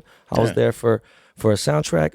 So let's go to better time. Let's go to like where you start getting paid, right? Yeah. Law and Order SVU is a smash hit. Yeah. 21st season now. Yes. You've been on the motherfucker since season 1. Yeah. Right? I came on the last episode of the first season. Yes, sir. You the longest running black actor in television history. Longest running male actor in television history. The only person that has beat me is Mariska. So what is it about SVU that you think connects you with people? It's not me. I don't know. It's just I got put into a good show. The show is special. Right. It's not so much me, but the show is special. It's my 5th show with Dick Wolf. Dick Wolf likes me. Right. I learned that you don't need a lot of people in Hollywood like you. Just one. Right. If Spielberg likes you, you're good. I didn't even know who he was. Yeah. Your son had to tell me. It goes, hang out with this guy named Dick Wolf. I was like, okay, who cares? And I remember seeing his name at the end, but I never paid attention until my agent said, Ben, do you have an idea how fucking rich this guy is? I was like, yeah, sure, whatever. Okay, cool. He ain't got no money like fucking, I forgot who I said. It might have been Joel Silver, one of those guys. He's like, no, Ben, he is papered up. Yeah, now he has 7 shows on television simultaneously. Right. But he likes you, right? He let me. Yeah, he started out writing for Miami Vice back in the day. Oh, shit. But for some reason, dude likes me. Like, I met him. I was at my house with Fab Five Freddy. There's just some weird chains of events. And podcasts love stories, right? Yeah, for sure. So I'm with Fab Five Freddy. So Fab Five's sitting in my living room looking at the ceiling, talking like the Mac, like he's talking about constellations and hoes and pimps. And so he's saying, so out of nowhere, Andre Harrell calls Fat Freddy. He goes, I'm over here at Ice-T's crib like that. He says, let me talk to Ice-T. Tell Ice-T he needs to come on my show, New York Undercover. So I was like, because Andre was kind of producing, associate producer. I didn't even know he had involved. He was involved. I didn't know. Yeah. So Andre Harrell. So I'm like, fuck New York Undercover. That's a New Jack City ripoff, man. Yeah. And at this point, I'm doing movies. I'm getting $1 million for playing kangaroos. I'm on my mind. It's cracking for me right at this point. So he's like, oh, you too big to do TV? I'm like, all right, Drake, give me a bad guy role and I'll do it. Because I've been playing cops and all that bullshit. So I was like, so he gave me this guy named Danny Up, who was selling methacatharin, basically meth, way before anybody knew. So I go on the show, I do the first episode, and they say, we don't want to kill you. I'm like, what does that mean? They say, they want you to stay on. We're going to change the end of the episode, so you stay on. Anyway, I ended up staying on. I did 3 more episodes. I killed Malik Yoba's girl with the baby in it. I was wilding, cutting fingers off. They just let me go crazy. And that show was over. Next, I get a call from Dick Wolf to be in a show called Swift Justice. I played a gangster. I popped out of a trunk and killed some motherfuckers. Then he called me back to play in Exiled, a Law and Order movie with Chris Noth. I played a pimp. They killed me with a bowling pin. Then listen, this is how it goes. Then I did a show called Players I pitched to him, and that was on with Costas Manlar and Frank Hughes. Now that's all over. I'm in LA trying to invent iTunes. You know about this, right? Yeah. For those of your listeners, Google Ice-T invents iTunes, and you'll see some shit that'll blow your fucking mind. Real shit. And from the crack house, but I was on that MP3 shit early. So anyway, he calls me and says, I want you to do Law and Order SVU. I said, fuck, I'm not. I'm in LA. I got an office. I got Coroner Records. I'm trying to do something here. Yeah. He said, give me 4 shows. And so Janelle, the homie from 60s, he was like, yo, go on, Ice, cuz, fuck it. Like we wasn't really making big bread at that time. He's like, go on, shake at New York. You love New York. It's a vacation. Yeah. I came out here for 4 episodes. I've been here 21 years. Pow. God damn. Did you have to audition for the role? Just Dick Wolf just said, fuck it, it's yours. Well, I've been on 4 shows already, so we already knew my get down. Right. And what makes this show so good, Ben, is that it's about survivors. Like, it's not just about somebody that dies. People that have been through sexual abuse or rape, they're still alive. And so a lot of people watch our show and they see the justice that they didn't get. And in a way, it's therapy, and there's people, oh, why so you playing the police? I'm like, look, I'm playing the police that chases rapists and pedophiles. Right. They don't even like them in prison. So if I have any moral dilemma about playing the cop, at least I'm playing the cop that's doing something even the criminals don't like. Right. But I don't really trip off that. It's a job to me, and it's acting. And in my next movie, I might be a serial killer or some other shit. I don't know. But I mean, for SVU, right, you play a cop, you play a detective, right, in SVU. I mean, did you ever, I just can't see you, what type of research did you do over the years to prepare yourself for that character, for that? I did a lot of ride-alongs from the back seat of the police car. Oh, for real? Okay, handcuffed. Yeah. I was always curious about that, man. Handcuffed. You were handcuffed? Oh, shut the fuck up, man. I was a little slow on that one. I mean, no, honestly, it's in the script. And playing a cop is just like playing a gangster. Think about it. Both of y'all got guns. Yeah. Both of you have an attitude. Right. Both of you want answers or there'll be a consequence. And anybody who's ever really been involved in the life knows the higher you move up in the game, the more street the cops become. They become more like the criminal. Yeah. So they really got me in there for that voice, And I think the women that have been through it, they want that detective that looks like he's going to reach over and smack the shit out of that perp. Right. So a lot of times when I'm interviewing somebody, I don't think of it like a cop. I'm just like, motherfucker, you about to tell me the truth, man. Right. Are we finna handle this? So even though I got a badge, though, it's the same exact attitude. Right. And you see it. But okay, so you see me and you, you know who I got running with me, and they some street cats. You got your street people with you. Are you friends with Mariska? Are you guys cool? Yeah, absolutely. Does she ever trip on the fact your background is totally? Yes, she does. Yes, she does. She knows, but she meets my friend. Mariska is a sweetheart. I'm very, very fortunate to be able to work with her. Mariska is Jane Mansfield's daughter. I didn't even know that. I never knew that. Yeah, Jane Mansfield. I had a low-key crush on Mariska just like early on in the years. Mariska is dope. Yeah. And when I first got to the show with Chris and everybody, I wasn't bonding with them the way they're used to actors bonding. Actors walk in and go, hey, Ben, we're friends. I'm like, we're going to become friends. I was cool with Belzer real quick because we realized we were both nightclub entertainers. Right. But they asked me one day, they was like, well, you ain't bond. I said, listen, check this out. I used to rob shit in real life. So in order for us to work, we don't have to be friends. I just need to know, you know how to go in the safe, you know how to control the room, you know how to listen to the radio, you know how to drive, and I'll oversee the whole motherfucking situation. But guess what? Once we rob a few banks, we'll become the best friends in the world because we'll all understand our value. And me and Mariska have been robbing the bank for 21 years. So technically right now, as we speak, that show is on.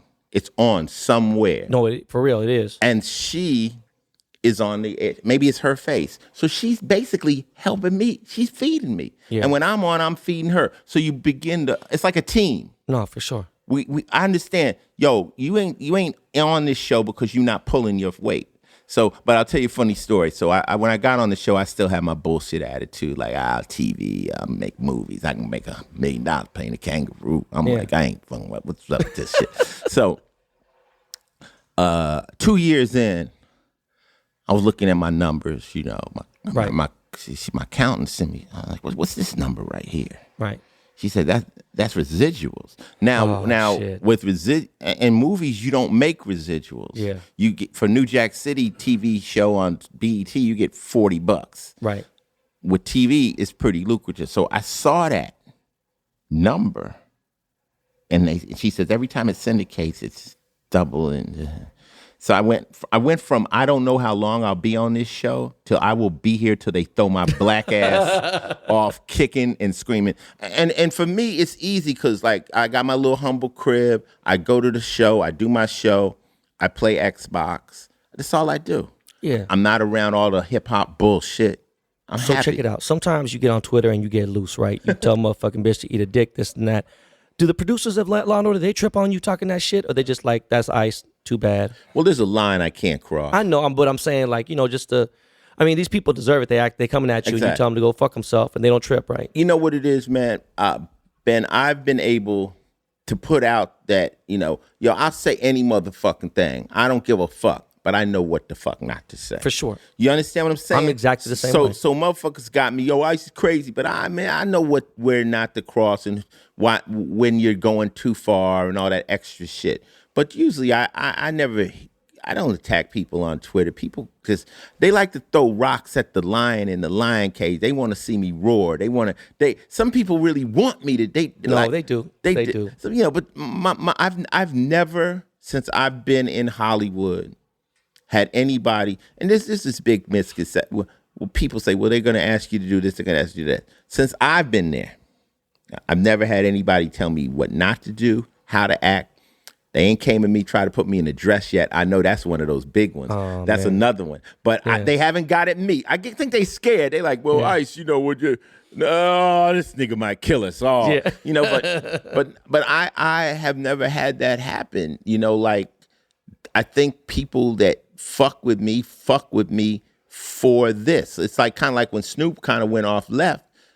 I was like, but that's on brand. Yeah. That's Snoop. It's not like somebody you're not used to doing it. When Ice-T says eat a dick, bitch ass motherfucker, that's on brand. Yeah.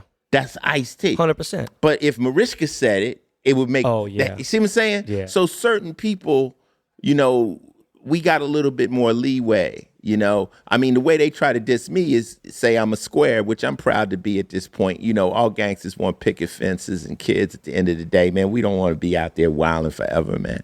So, that's the real answer. Bruh, I get it. Now, back to some gangster shit or some hip hop shit. I love it. That relates to us. Ballers in my motherfucking house, just chilling, how we do. But we go way, way back. You know what I'm saying? When you've known somebody 30 years, that's a lifetime. For real. What's crazy is I just remembered right now that you fucking produced the goddamn pilot TV show we just did for CNBC. I totally forgot about that. Tried that. Yeah.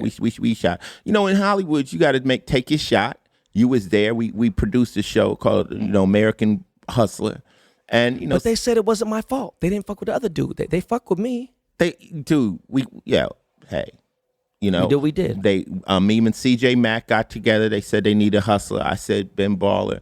We shot the show. You know what I'm saying? You did a great job. I did what I could, bro. But you can't, that's the thing. See, you got to have a lot of things going in Hollywood because shit ain't gonna stick. We got a t-shirt, I'm Powered by Hate shirt. It says, welcome to Hollywood. And on the back it says, by the way, the deal fell through. I mean, if you can't deal with disappointment. No, straight up. This game is based on disappointment. So you got to have a lot of ducks out there. You can't bet on one. That's the problem. A lot of people that say, I got one thing happening. This is some game. Right. They it's gonna happen in 6 months. They bet and they leverage against that shit so hard that when it doesn't happen, they're suicidal. Right. You can't do that. You got to just say, yo, this might happen, but I got to have some other things in case it doesn't. You just got to keep hustling. Can't stop. For sure. So, man, there's been a lot of untimely deaths in hip hop lately. My man Pop Smoke got murdered. You know what? And let me tell you about Pop Smoke. I was fucking with Pop Smoke. Yeah. People were like, yo, Ice, you don't like new school cats. I'm like, I like original. And, everybody, Drake got his style, right? So everybody's got the high-pitched voice. Pop Smoke was like, yeah, I like the way I dance. You like the way I was like, I like the fact. I like dude, man. Yeah, and the music, doom, doom, doom, doom, doom. It was just different. And I was fucking with it. I actually was at a nightclub with Daytona was in there, and I requested them to play Pop Smoke records because they Ice-T's in the house. What you want to hear? I said, Pop Smoke. Bam. And you know what? It was crazy. Like, it's almost like I be jinxing people because, like, I like Bobby Shmurda. Yeah.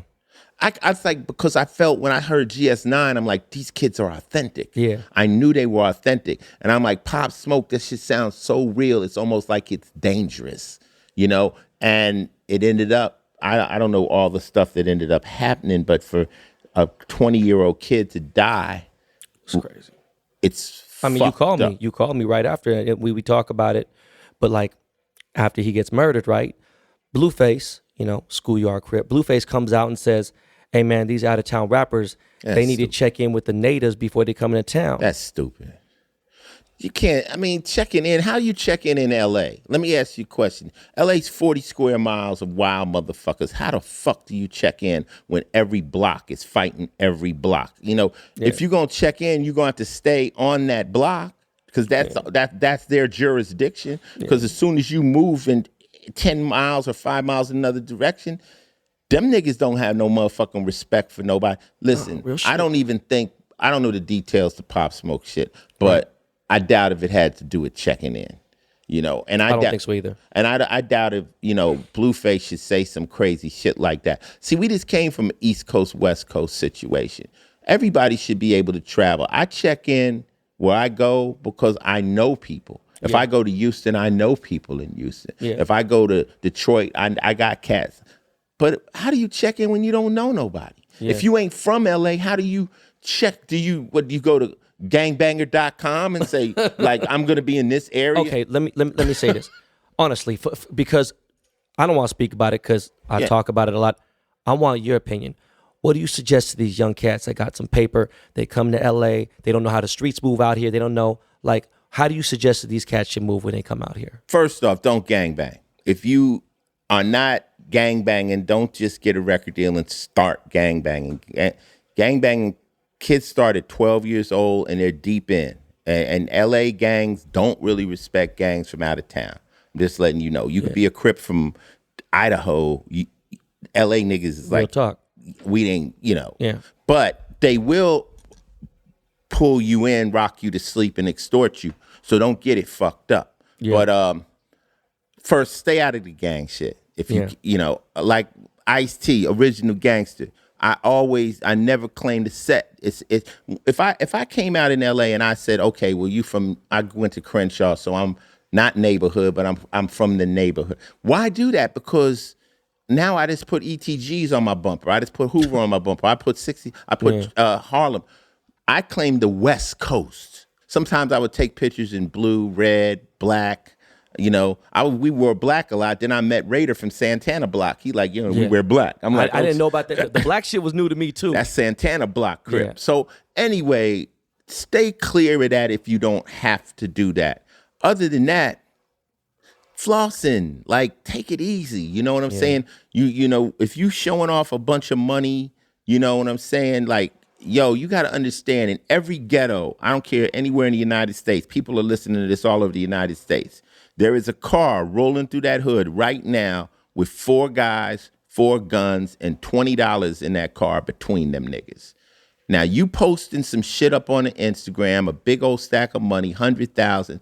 You got to understand you food. You got to understand. When Kim Kardashian posted that $14 million ring, you brought niggas out of retirement. Like niggas like that ain't stealing. Like what they hold wear? on.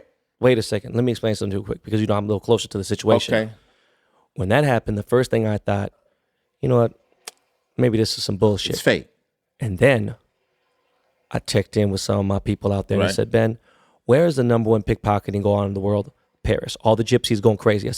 They said, Ben, have you lost your mind? She posted a fucking $20 million ring. This is my point. This wasn't no fucking gypsy. These were cat burglars. These were fucking Ocean's 11. They went and said, listen, if they fucking dump this thing for fucking $8 million, do you know what that spreads between five? Like, this is going to feed a lot of people. Dude. And I was like, the way she was shook up, the way they got her, they got the doorman, they got everyone. Dude, They listen, man.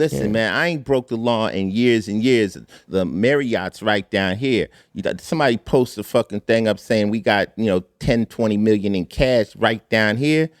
My phone will start ringing. Niggas will be like, yo, cuz ain't that over where you live? Like, I mean, you can't do it. You can't do it.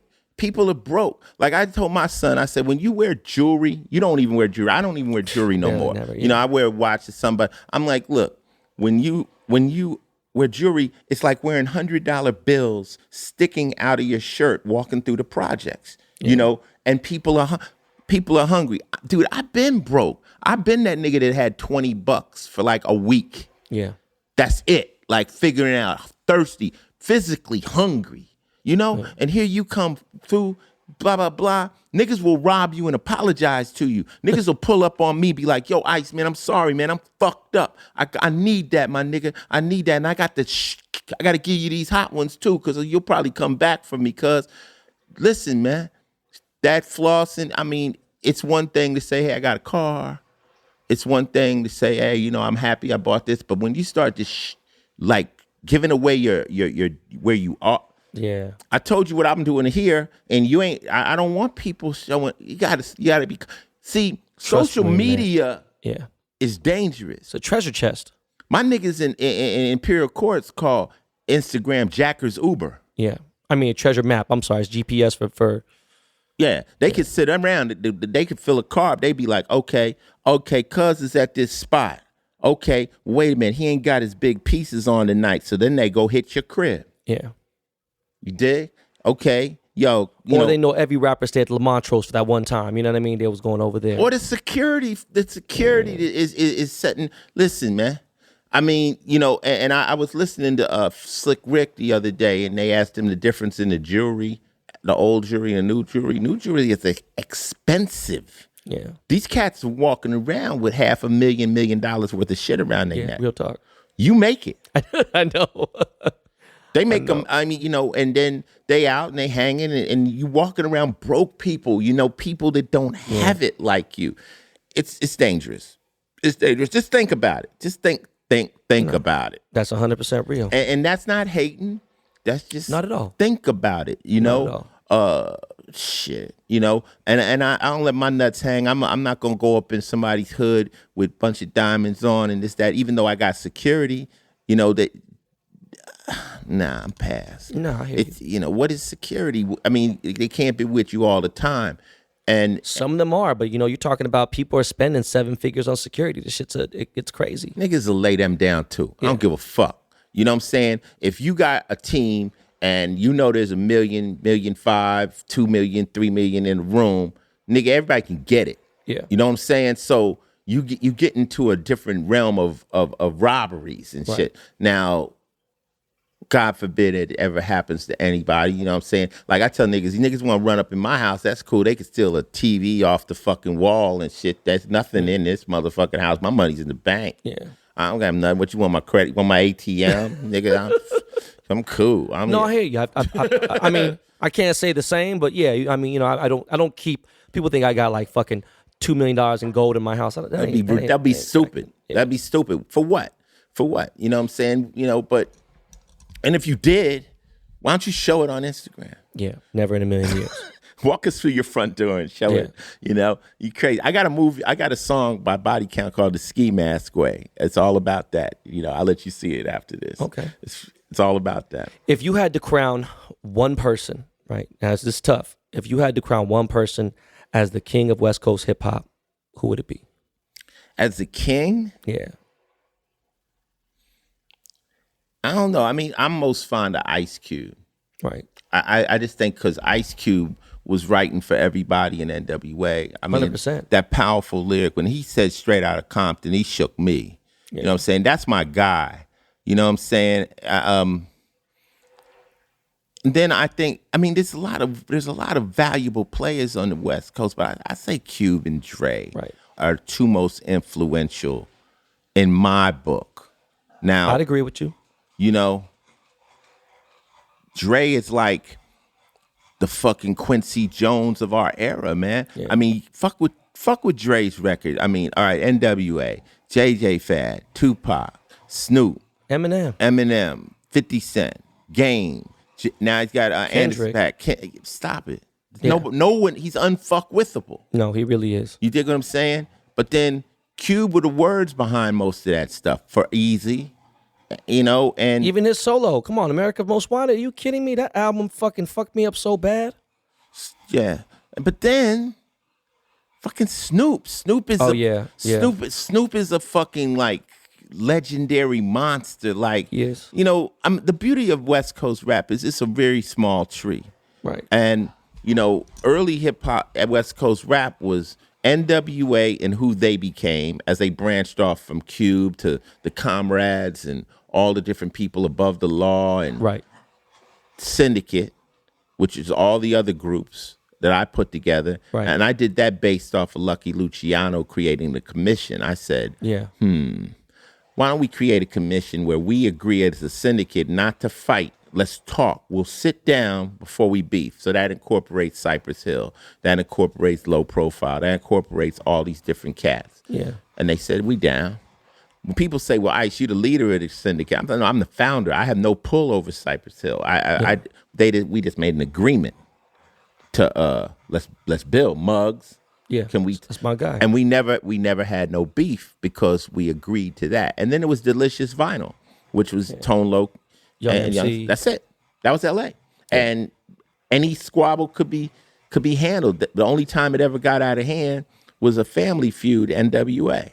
You know, and I think Cube and Cypress had it for a minute, but they did. I was in the middle of it. Unfortunately, I got caught dead in the middle. You know what though? Booyah Tribe got in with Tone Loc. That was some weird shit. Booyah is a self-contained gang. Yeah, they crazy. They self-contained gang, and I always made sure to stay on their good side. I remember one time Everlast, when he liked Terry B, he came at me like, "Yeah, I want to fight Booyah." I was like, "On your own, Everlast." He probably laugh about it today. I'm like, "On your own." I'm not fucking with Booyah Tribe. They're crazy as hell. Yeah. Have you ever met Donald Trump before? I've been in his presence twice, and I don't think I ever really made eye contact with him.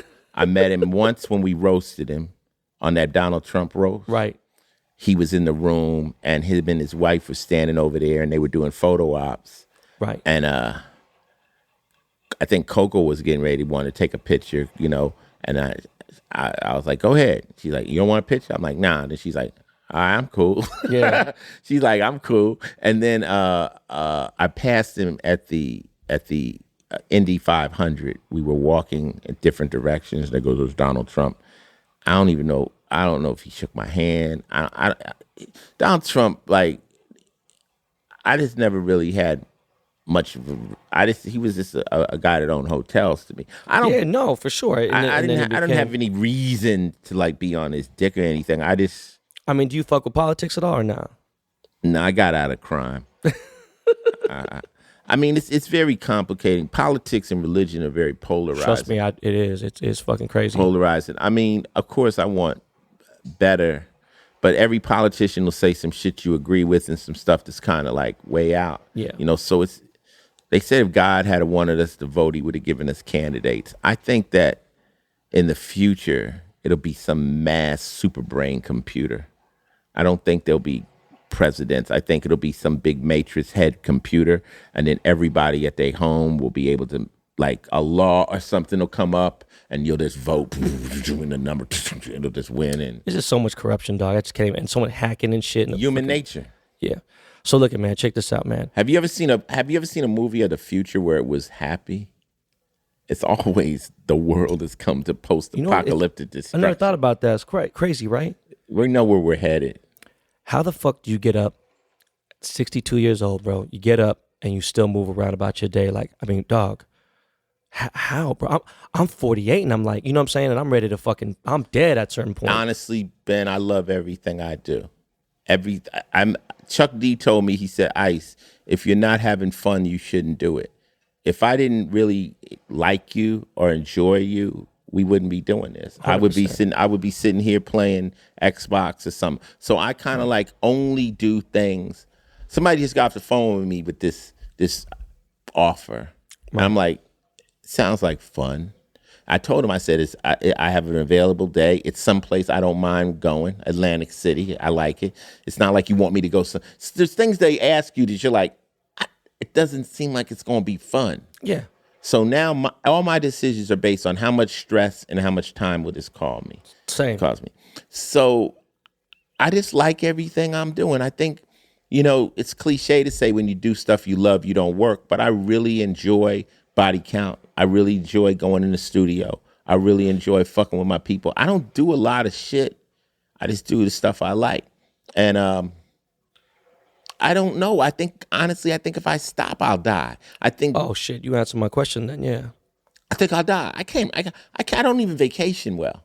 I don't vacation well. Like I get out there a day or two looking at my feet, and then I'm like, there's nowhere you like to go, like Sancho Pay or some shit? It. I love it. Okay. I love it, but not for extended periods of time. Right. But I've been fortunate. Music has taken me around the world. True. That's true.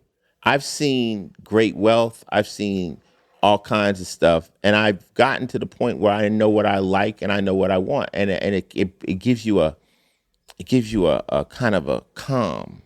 I don't need a 200-foot yacht because a yacht is a big fucking. Trust me, you're sitting money pit. Well, also you're just sitting in the middle of the fucking ocean. Yeah. Now it's like an island. You sit in the middle of the ocean. Now it depends on who you're on that yacht with. Right. More than what the yacht's like. Right. So I'm with Coco. We could be in New York. I say, you know what? Right now, there's nothing in New York we can't do. Right. Right now, if me and you were to say, yo, let's go out tonight and let's just ball out, right? Straight up, easy. It would be hard to spit. I mean, if we went to have the best dinner, best champagne, me and you, you and your wife, $5,000. Yeah. That's it. Yeah. It's not, and the only way to spend more is to waste it. Yeah. To throw it, or bring 20 motherfuckers. You have to multiply the experience to blow through it. But to do it, it's not all that hard. No, you know what I'm saying? If I want to go to but you know what's more important? Juice. Yeah. Juice is more, I got a rhyme where I say juice is more important than cash for real. Money you spend, but true power you feel. So if you say, hey man, we want to go to the Formula One races, well, we could afford to go, but can we get in Lewis Hamilton's pit? Can we get into the paddock? Yeah, right, can we get there? That's the juice. Real talk. Money's not going to get us there. Real talk. See? And I don't want to go I want to go, you know what I'm saying? So when people say, Ice, you want to go to Dubai, I'm like, I need the plug. Yeah. I want to go I don't want to just go over You there. want to go see the king. You want to be, with the sultans and all that shit. I get it. That's the way. So I've learned that I don't need to pull my hair out to have some extensive, huge, supernatural bank account. I'm in a position where I can do what I want to do, see what I want to see, and drink my Kool-Aid and chill and not get headaches. The unknown is what drives you crazy when you think like, what is it like? I've never done it. I've never had a Ferrari like Ben. So that anxiety is always going to be in it. But once you get it, you've spent a lot of money on shit, and you that anxiety, you get it, and then it's sitting. Yeah. You're just looking at it like, I don't give a fuck anymore, to tell you the truth. I used to look in the garage when I get a new car, and I go back and I look in the garage like, oh shit, that's that car. It ain't there like that no more. I still love cars. I love enjoying driving them and things, but right. I just got other things. I'm more of a dad. I like being around the kids. You've matured. Speaking of which, how hard is it chasing a little baby girl at 62, man? Chanel is the best thing that could have happened to me. Muhammad Ali said, when a man has a child in the second half of his life, meaning after 50, it resets his whole life. Real shit. Life starts all over again. And when I had Chanel, it was like, I got to stay healthy. I got to keep working. I got to be creative. I got to be here for her. I mean, I want to see her graduate. I want to, and you got to live. I immediately lost weight. I immediately got myself healthy. I'm like, and it's just a new life. It's just, it's exciting. And taking her on tour, she's on Body Count. She's dropping the mic at the end of the show. There's nothing else in life I could have got that was going to be as exciting and as appreciated as Chanel. What I need, another gold record? No. What I need, some more bullshit, material shit? No. What I need, some big place with extra rooms that I can't even walk into. I was at Dre's house and he took me to this gym. I'm like, nigga, just walking to your gym burnt me the fuck out. I was getting to your gym. I was like, this shit, the walk. Yeah. I mean, my gym's 5 feet from mine. I can't get to it. So, but I just love Chanel. She's just, it's I can tell. And you know what it is? My daughter, I had her while I was in the streets. I wasn't able to focus on her. I was presence over present. Yeah. I was more about giving her stuff. She always had the best sneakers and all that, but I was hustling. I didn't even really have an address, you dig? So I would give her mom shit like that, and that was my daughter. Ice was born at the beginning of me being famous. He's 27 years. That's when my career started. Yeah. I was way out. I was trying to be a star. I was here. I was there. I took care of him and Darlene, but I wasn't as focused. I wasn't focused. I'm like, you got him? You got him? Is he good? Is he good? Is he good? Yeah. Chanel, I was with Coco through the pregnancy. I took Coco to the hospital. The baby came home. Chanel still sleeps in the bed with us. Yeah. She got her own bedroom. But that's why I had my kids so late. I had my first child at 40. You feel me? Like, and now I'm there every, you know what I'm saying? I'm part of it. Yes. Everything. I remember at 20, I was going to have a kid. I was like, fuck, I can't do this. No, you're not ready. I wasn't ready.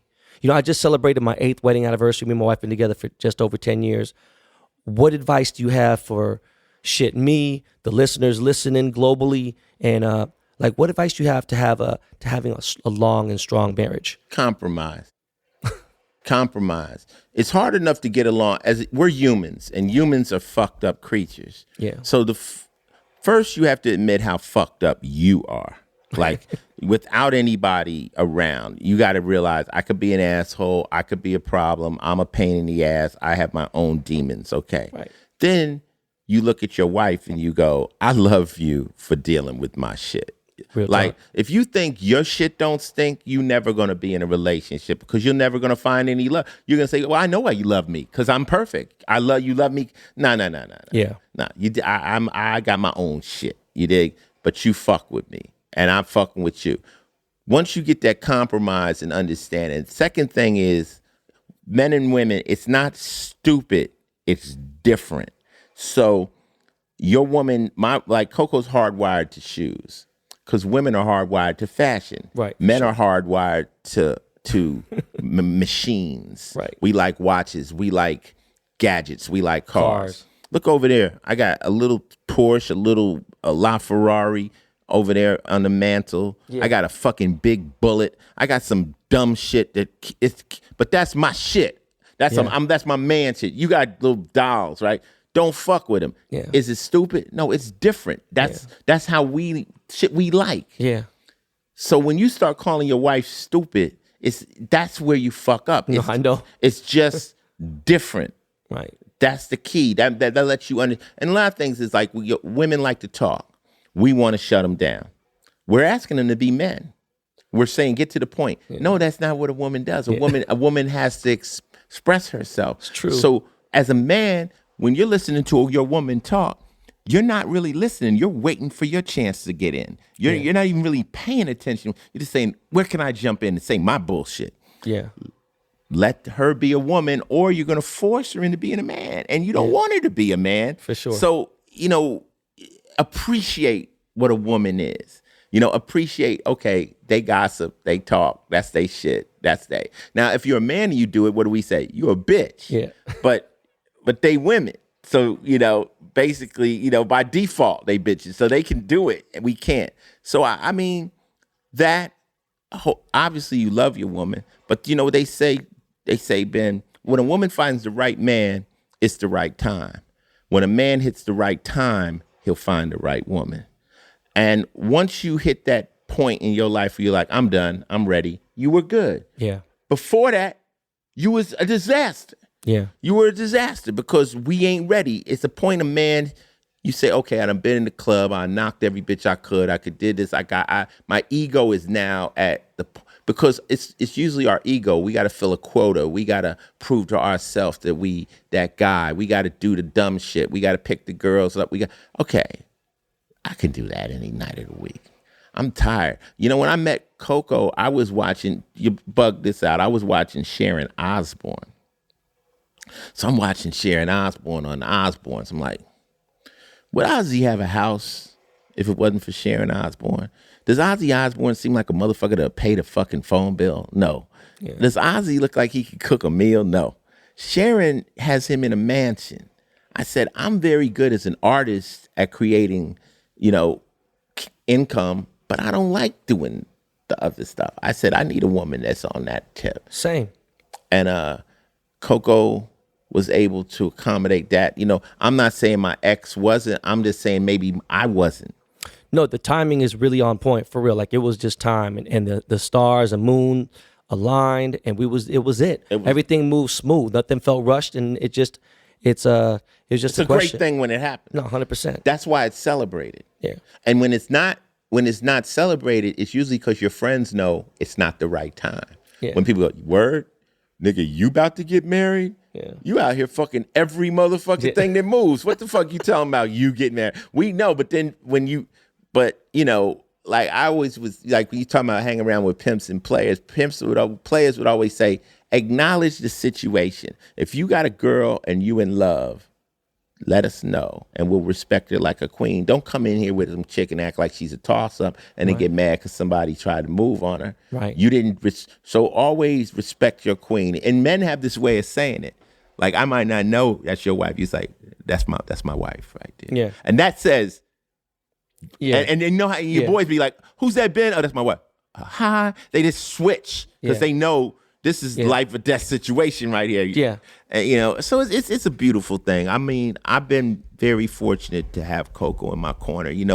All relationships have their ups and downs. They got their bullshit, but if you really love somebody, you're going to pull through. And, I'm with Coco for the rest of the way out. I don't have any plans. A lot of times you with somebody, you're like, I have an exit strategy set up at some point. I'm going to do this or that. But nah, man. I feel you. I'm for the rest of the way out. With Chanel, this is Ice-T, and I'm just lucky to have arrived at this place, man. Yeah. Because I never thought I was going to make it. Bro, you a different person from just even seeing the evolution of you was crazy. Come on, man. Yeah. But you have to lose a lot of homies.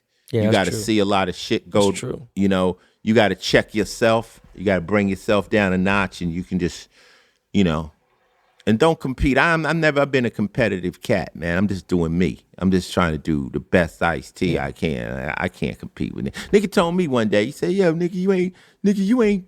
Well, I was riding by. I said on Twitter one day, I was riding by, motherfucker, and I was in a nice car. I like to. I'm in a nice car. Nigga told me, nigga. On the bus stop, you ain't got more money than Jay-Z. I'm like, this nigga is worried about, like, why are you yelling off the bus stop at me about Jay-Z? Like, nigga, you ain't Dr. Dre, nigga. I'm like, you ain't Ice-T, nigga. Like, why are you worried about me, motherfucker? Yeah. So, it's all, at the end of the day, though, Ben, it's all up here. Yeah. What's going on in here, it's all what you perceive. You could be in the biggest suite in Vegas. And you lay down the beds, when you turn out the lights, you could be in Motel 6. It doesn't really matter. It depends on who you in that bed with. It does, all that other shit, it's just fluff, I feel that. I like, now, I'll tell you one thing I do like. I like when I get to fly private. Private's nice if you're on a big jet, if you're on a big plane, but yeah. I just hate TSA. I hate TSA. I hate all this shit. But I've flown private overseas, and it was the worst experience ever just because, you hit the fucking air pockets and shit like that. I don't fly private all the time, but that's one luxury. I mean, more than boats and yachts and all that. No, jet fuel is fucking insanely expensive. It's crazy. Yeah, but when you can, But what I do now is like when people want me to do shit, I put that in. I said, well, And you're right, yeah. So I get it.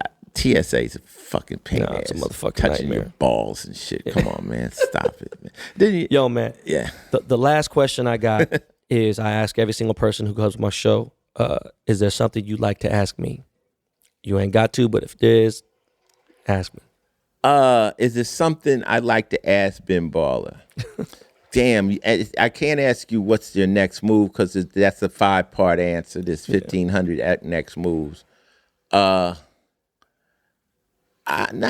kind of know everything about you, man. I just wish you continued success and all your different endeavors. And I look at you as family. Appreciate you held down little Ice. Ice looked at you as an uncle. So I think you reprimanded him a few times. But you know what though? It came from a good place, Ice. But you got to. Yeah. And he's changed. He's 27 now. He was wilding back then. Yeah. I appreciate it. He was wilding. Listen, I didn't punch him in his mouth. I had to put him in a headlock. You know what I mean? Be like, yo, bro, you're gonna get. I can't have this happen on my watch. Yeah. No. Yeah. But at the end of the day, as an uncle, what you supposed to do? Yeah. You see him out of pocket, and then he gets in trouble or he gets hurt, and then I've been like, yo, man, what the fuck was y'all doing? So that's what we supposed to do for our kids and stuff. Yeah. Look out, man. You know what I'm saying? I see any of your little shorties out of pocket, I'm going to check them. Yeah. What the fuck you doing, man? Sit in that corner, man. You ain't moving until your father gets here, man. That bullshit. Yeah. But that's love is love. But anyway, man, no questions, man. Just continued success, man. Let's just keep living. We got kids and stay healthy. And, you want to go on the Ice-T Live Forever Die, just keep moving. But I don't think you're going to stop moving. I don't see you stop moving. I got too many hustles, man. That's crazy. But man, listen, Ice, I can't tell you how grateful I am to have you in my life. Thank you for coming on the show. I always go to your spot, too, in Beverly Center, too. Oh, yeah. The store is Icy beautiful. Fresh. Yeah, it's beautiful. Are your brothers in there? My cousin, yeah. I always tell them to say hi to you. That mall needs a food court. Well, we're working on it right now. I've been talking shit about it for 2 years. You don't even want to know. That's a whole nother thing. We just jumped way over to the Beverly Center. I just bought the store next door, so now we're expanding to get a little more. I need a VIP room where I can have someone like you and not be bothered by nobody. If you go to Beverly Center, stop by Ben Baller's set. Jump from Sloss and Swap Meet to Beverly Center. You dig what I'm saying? They got the real Ice up in there. Stop playing, man. Yeah. Treat yourself. Treat your girl to some fucking studs or something. Yo, man, that's Ice-T, the motherfucking legend. Ladies and gentlemen, we'll be back in a minute. Yo, Miles, throw on one of them Lakey Lake beats.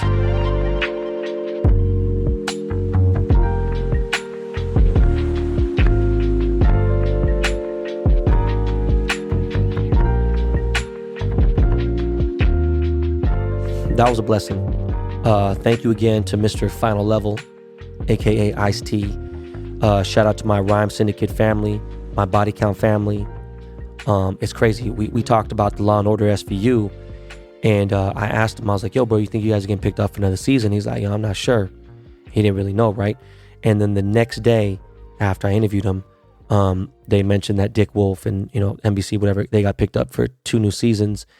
And, my man Ice, he makes a high 6 figures per episode. And they film 20 episodes per season. So God bless. That bag is crazy. All right. I definitely got to have more OGs on the show so I can push down this information to you younger cats. I got Too Short and Freeway Rick Ross. They're on deck. Bone Thugs. I just need to get this going and figure out my schedule and everything. And they're all down. We've spoken stuff. By the way, shout out to Marcus Jordan. It's Michael Jordan's son. He owns a sneaker store called Trophy Room in Orlando, Florida. Yes, the Michael Jordan's son. He's my boy. Hit me up out of nowhere last night. So yeah, the other day, Tuesday, was Jordan Winter, a.k.a. one half of the Dust Brothers production team's birthday. So, for Jordan's birthday, we chilled in the $1 Million Man Cave. We smoked a fat-ass spliff. Shout out to my guy Be Real for the funky field tips. My man Kenji for blessing us with that kind OG. And then we ate some gourmet sandwiches with prosciutto and motherfucking all kinds of just shit that you ain't ever gonna find at a motherfucking deli. And then we watched Ford versus Ferrari, and that shit was good. All right, don't ask why it took so long, but like, I'm a fan of Matt Damon's, right? And I'm a huge fan of Christian Bale. But I felt like, yo, man, this is going to be watered down. You know, it's going to be a little corny. It might be a little too Hollywood, but actually, it was lit as fuck. It was a good movie. I wasn't bored in any parts of it. It was good. And you already know how much I fucking love cars. So, yo, I recommend that movie 100%. And I bless my man, Miles, and Jordan with some sanitizer. Shout out to my boy JT again. Thank you very much for sending the sanitizer from Louisiana. And them Zapp's chips, holy shit, I've never had that before in my entire life. And I've been to New Orleans. That shit was lit. And then me and the Dust Brothers, we drank some Louis XIII on some celebratory shit, you know what I mean? And then my kids came home from school and it was riggedy rap. That was it. But the Dust Brothers started up a full-blown production company.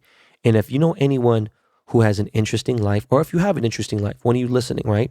And you want to document it, archive it, you know, someone who's a public figure, or you know, someone who's a dope-ass teacher, or any of the celebrities that listen to the show, or anyone who wants to get professional podcasting production done, hit up the Dust Brothers on their new Instagram page at DB, D as in Dick, B as in boy, DB Podcasts.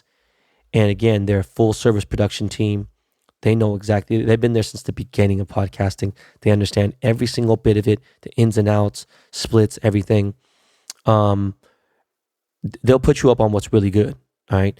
Advertising, how to find your niche, like what you could talk about just after a couple conversations, a sit down meeting. They even know marketing, all that shit. Yo, man, hit up my boy, the Dust Brothers, man. They'll get you right. So Monday night in North Hollywood, a man was going westbound on Victory Boulevard in the left turn lane, about to make a left onto Laurel Canyon, going southbound, when some dude that was going southbound on Laurel Canyon, I guess he allegedly got hit by a pickup truck. Pickup truck hits him. Then he tries to take off. Allegedly, I guess, I don't know. And then the BMW is pissed off. BMW was about 130, 140,000, brand new, 2019, 2020, new body 7 Series with rims. He had 22s, full body kit. It was lowered. This motherfucker was burning out, like smashing, using all his entire 500 horsepower to demolish this pickup truck. He was big mad, angry as a motherfucker, door open like it was Eastmont Mall, like it was Oakland got mad. He hit the pickup truck several times, trying to use the pit maneuver, banging in this motherfucker. Shit got all the way hectic. Well, I found this video on Instagram. This happened Monday, late afternoon, and I posted it early evening, Tuesday. Okay. The video now has almost 5 fucking million views on Twitter. All right. It's been liked over 200,000 times. It's been fucking retweeted 50,000 times. Translating those to Instagram numbers, that'd be like 10 million views easy. And this shit went beyond viral. The fucking official verified LAPD account, cops, you know I don't fuck with cops like that, replied to the fucking tweet, could you please DM us the time and location of this incident? Motherfucker, yeah, right. I'm about to go in there and fucking, I ain't no snitch. I don't even know what the fuck happened. So it's like, what the fuck is the point? That's why I got every news channel, CBS, NBC, Fox, ABC. And it's like, you know, what's funny is they arrested this guy, right? And they posted the video like, oh, there's an arrest made of this. Blah, blah. Man, what the fuck are you talking about? You arrested this guy without my video. The crime was reported. There were no license plates. You know, it doesn't show either one of these guys' cars' license plate, okay? There was at least 100 easily. This is a busy fucking intersection, one of the busiest, right? There's at least 100 fucking witnesses, and for sure at least 10 to 12 people reported this, and that's how dude got caught. I had nothing to do with that dumbass motherfucker getting arrested, all right?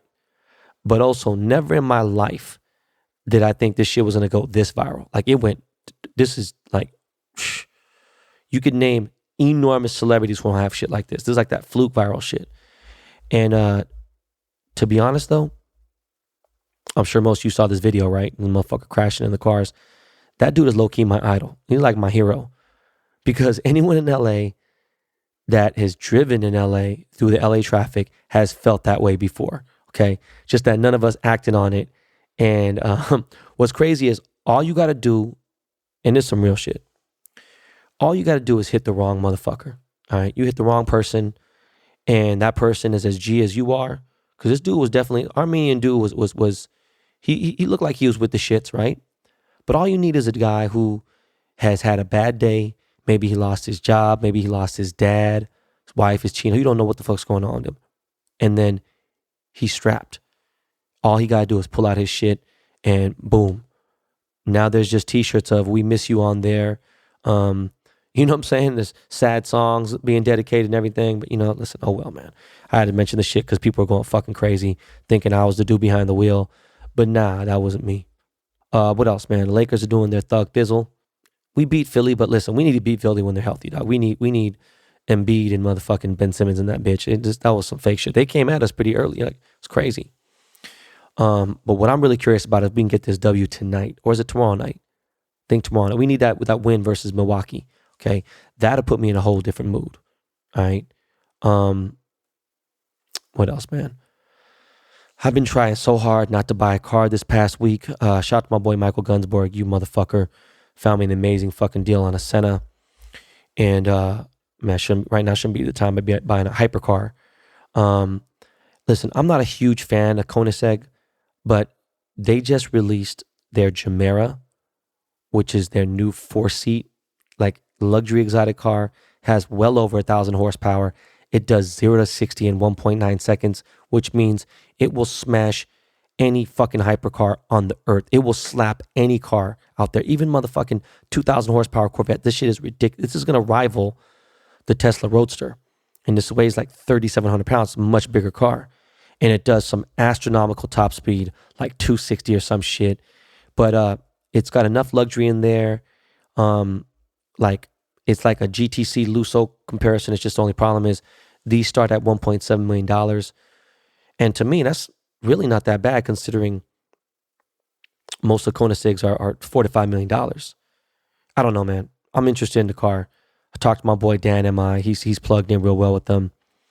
But then on the other end, my accountant, he's like, listen, interest rates just dropped a point. And so right now is a good time for you to cash out a little bit. Time to refinance, drop your payments and everything. And, I got an amazing, 820 credit score. I got fucking insane revolving credit with barely any credit used.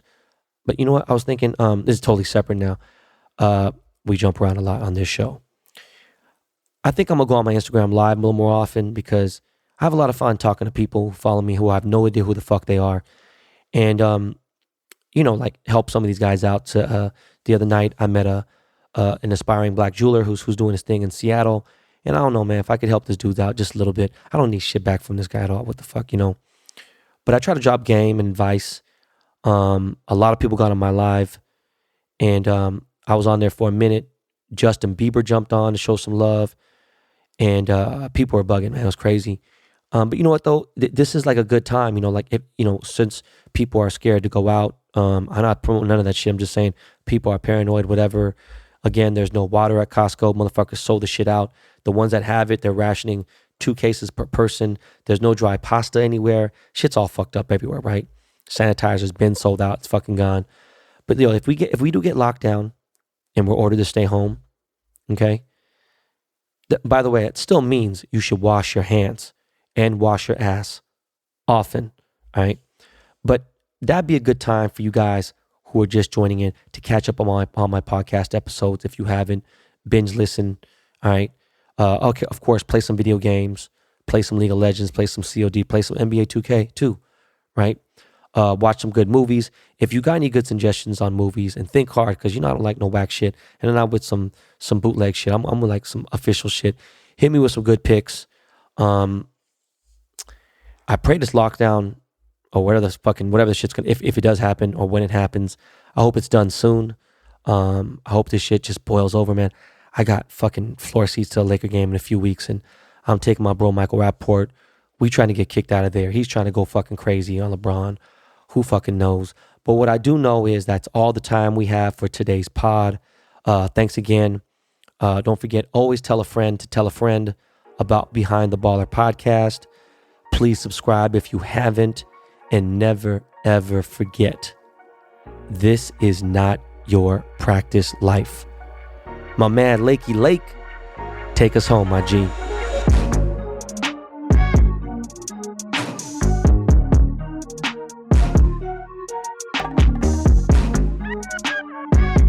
Peace.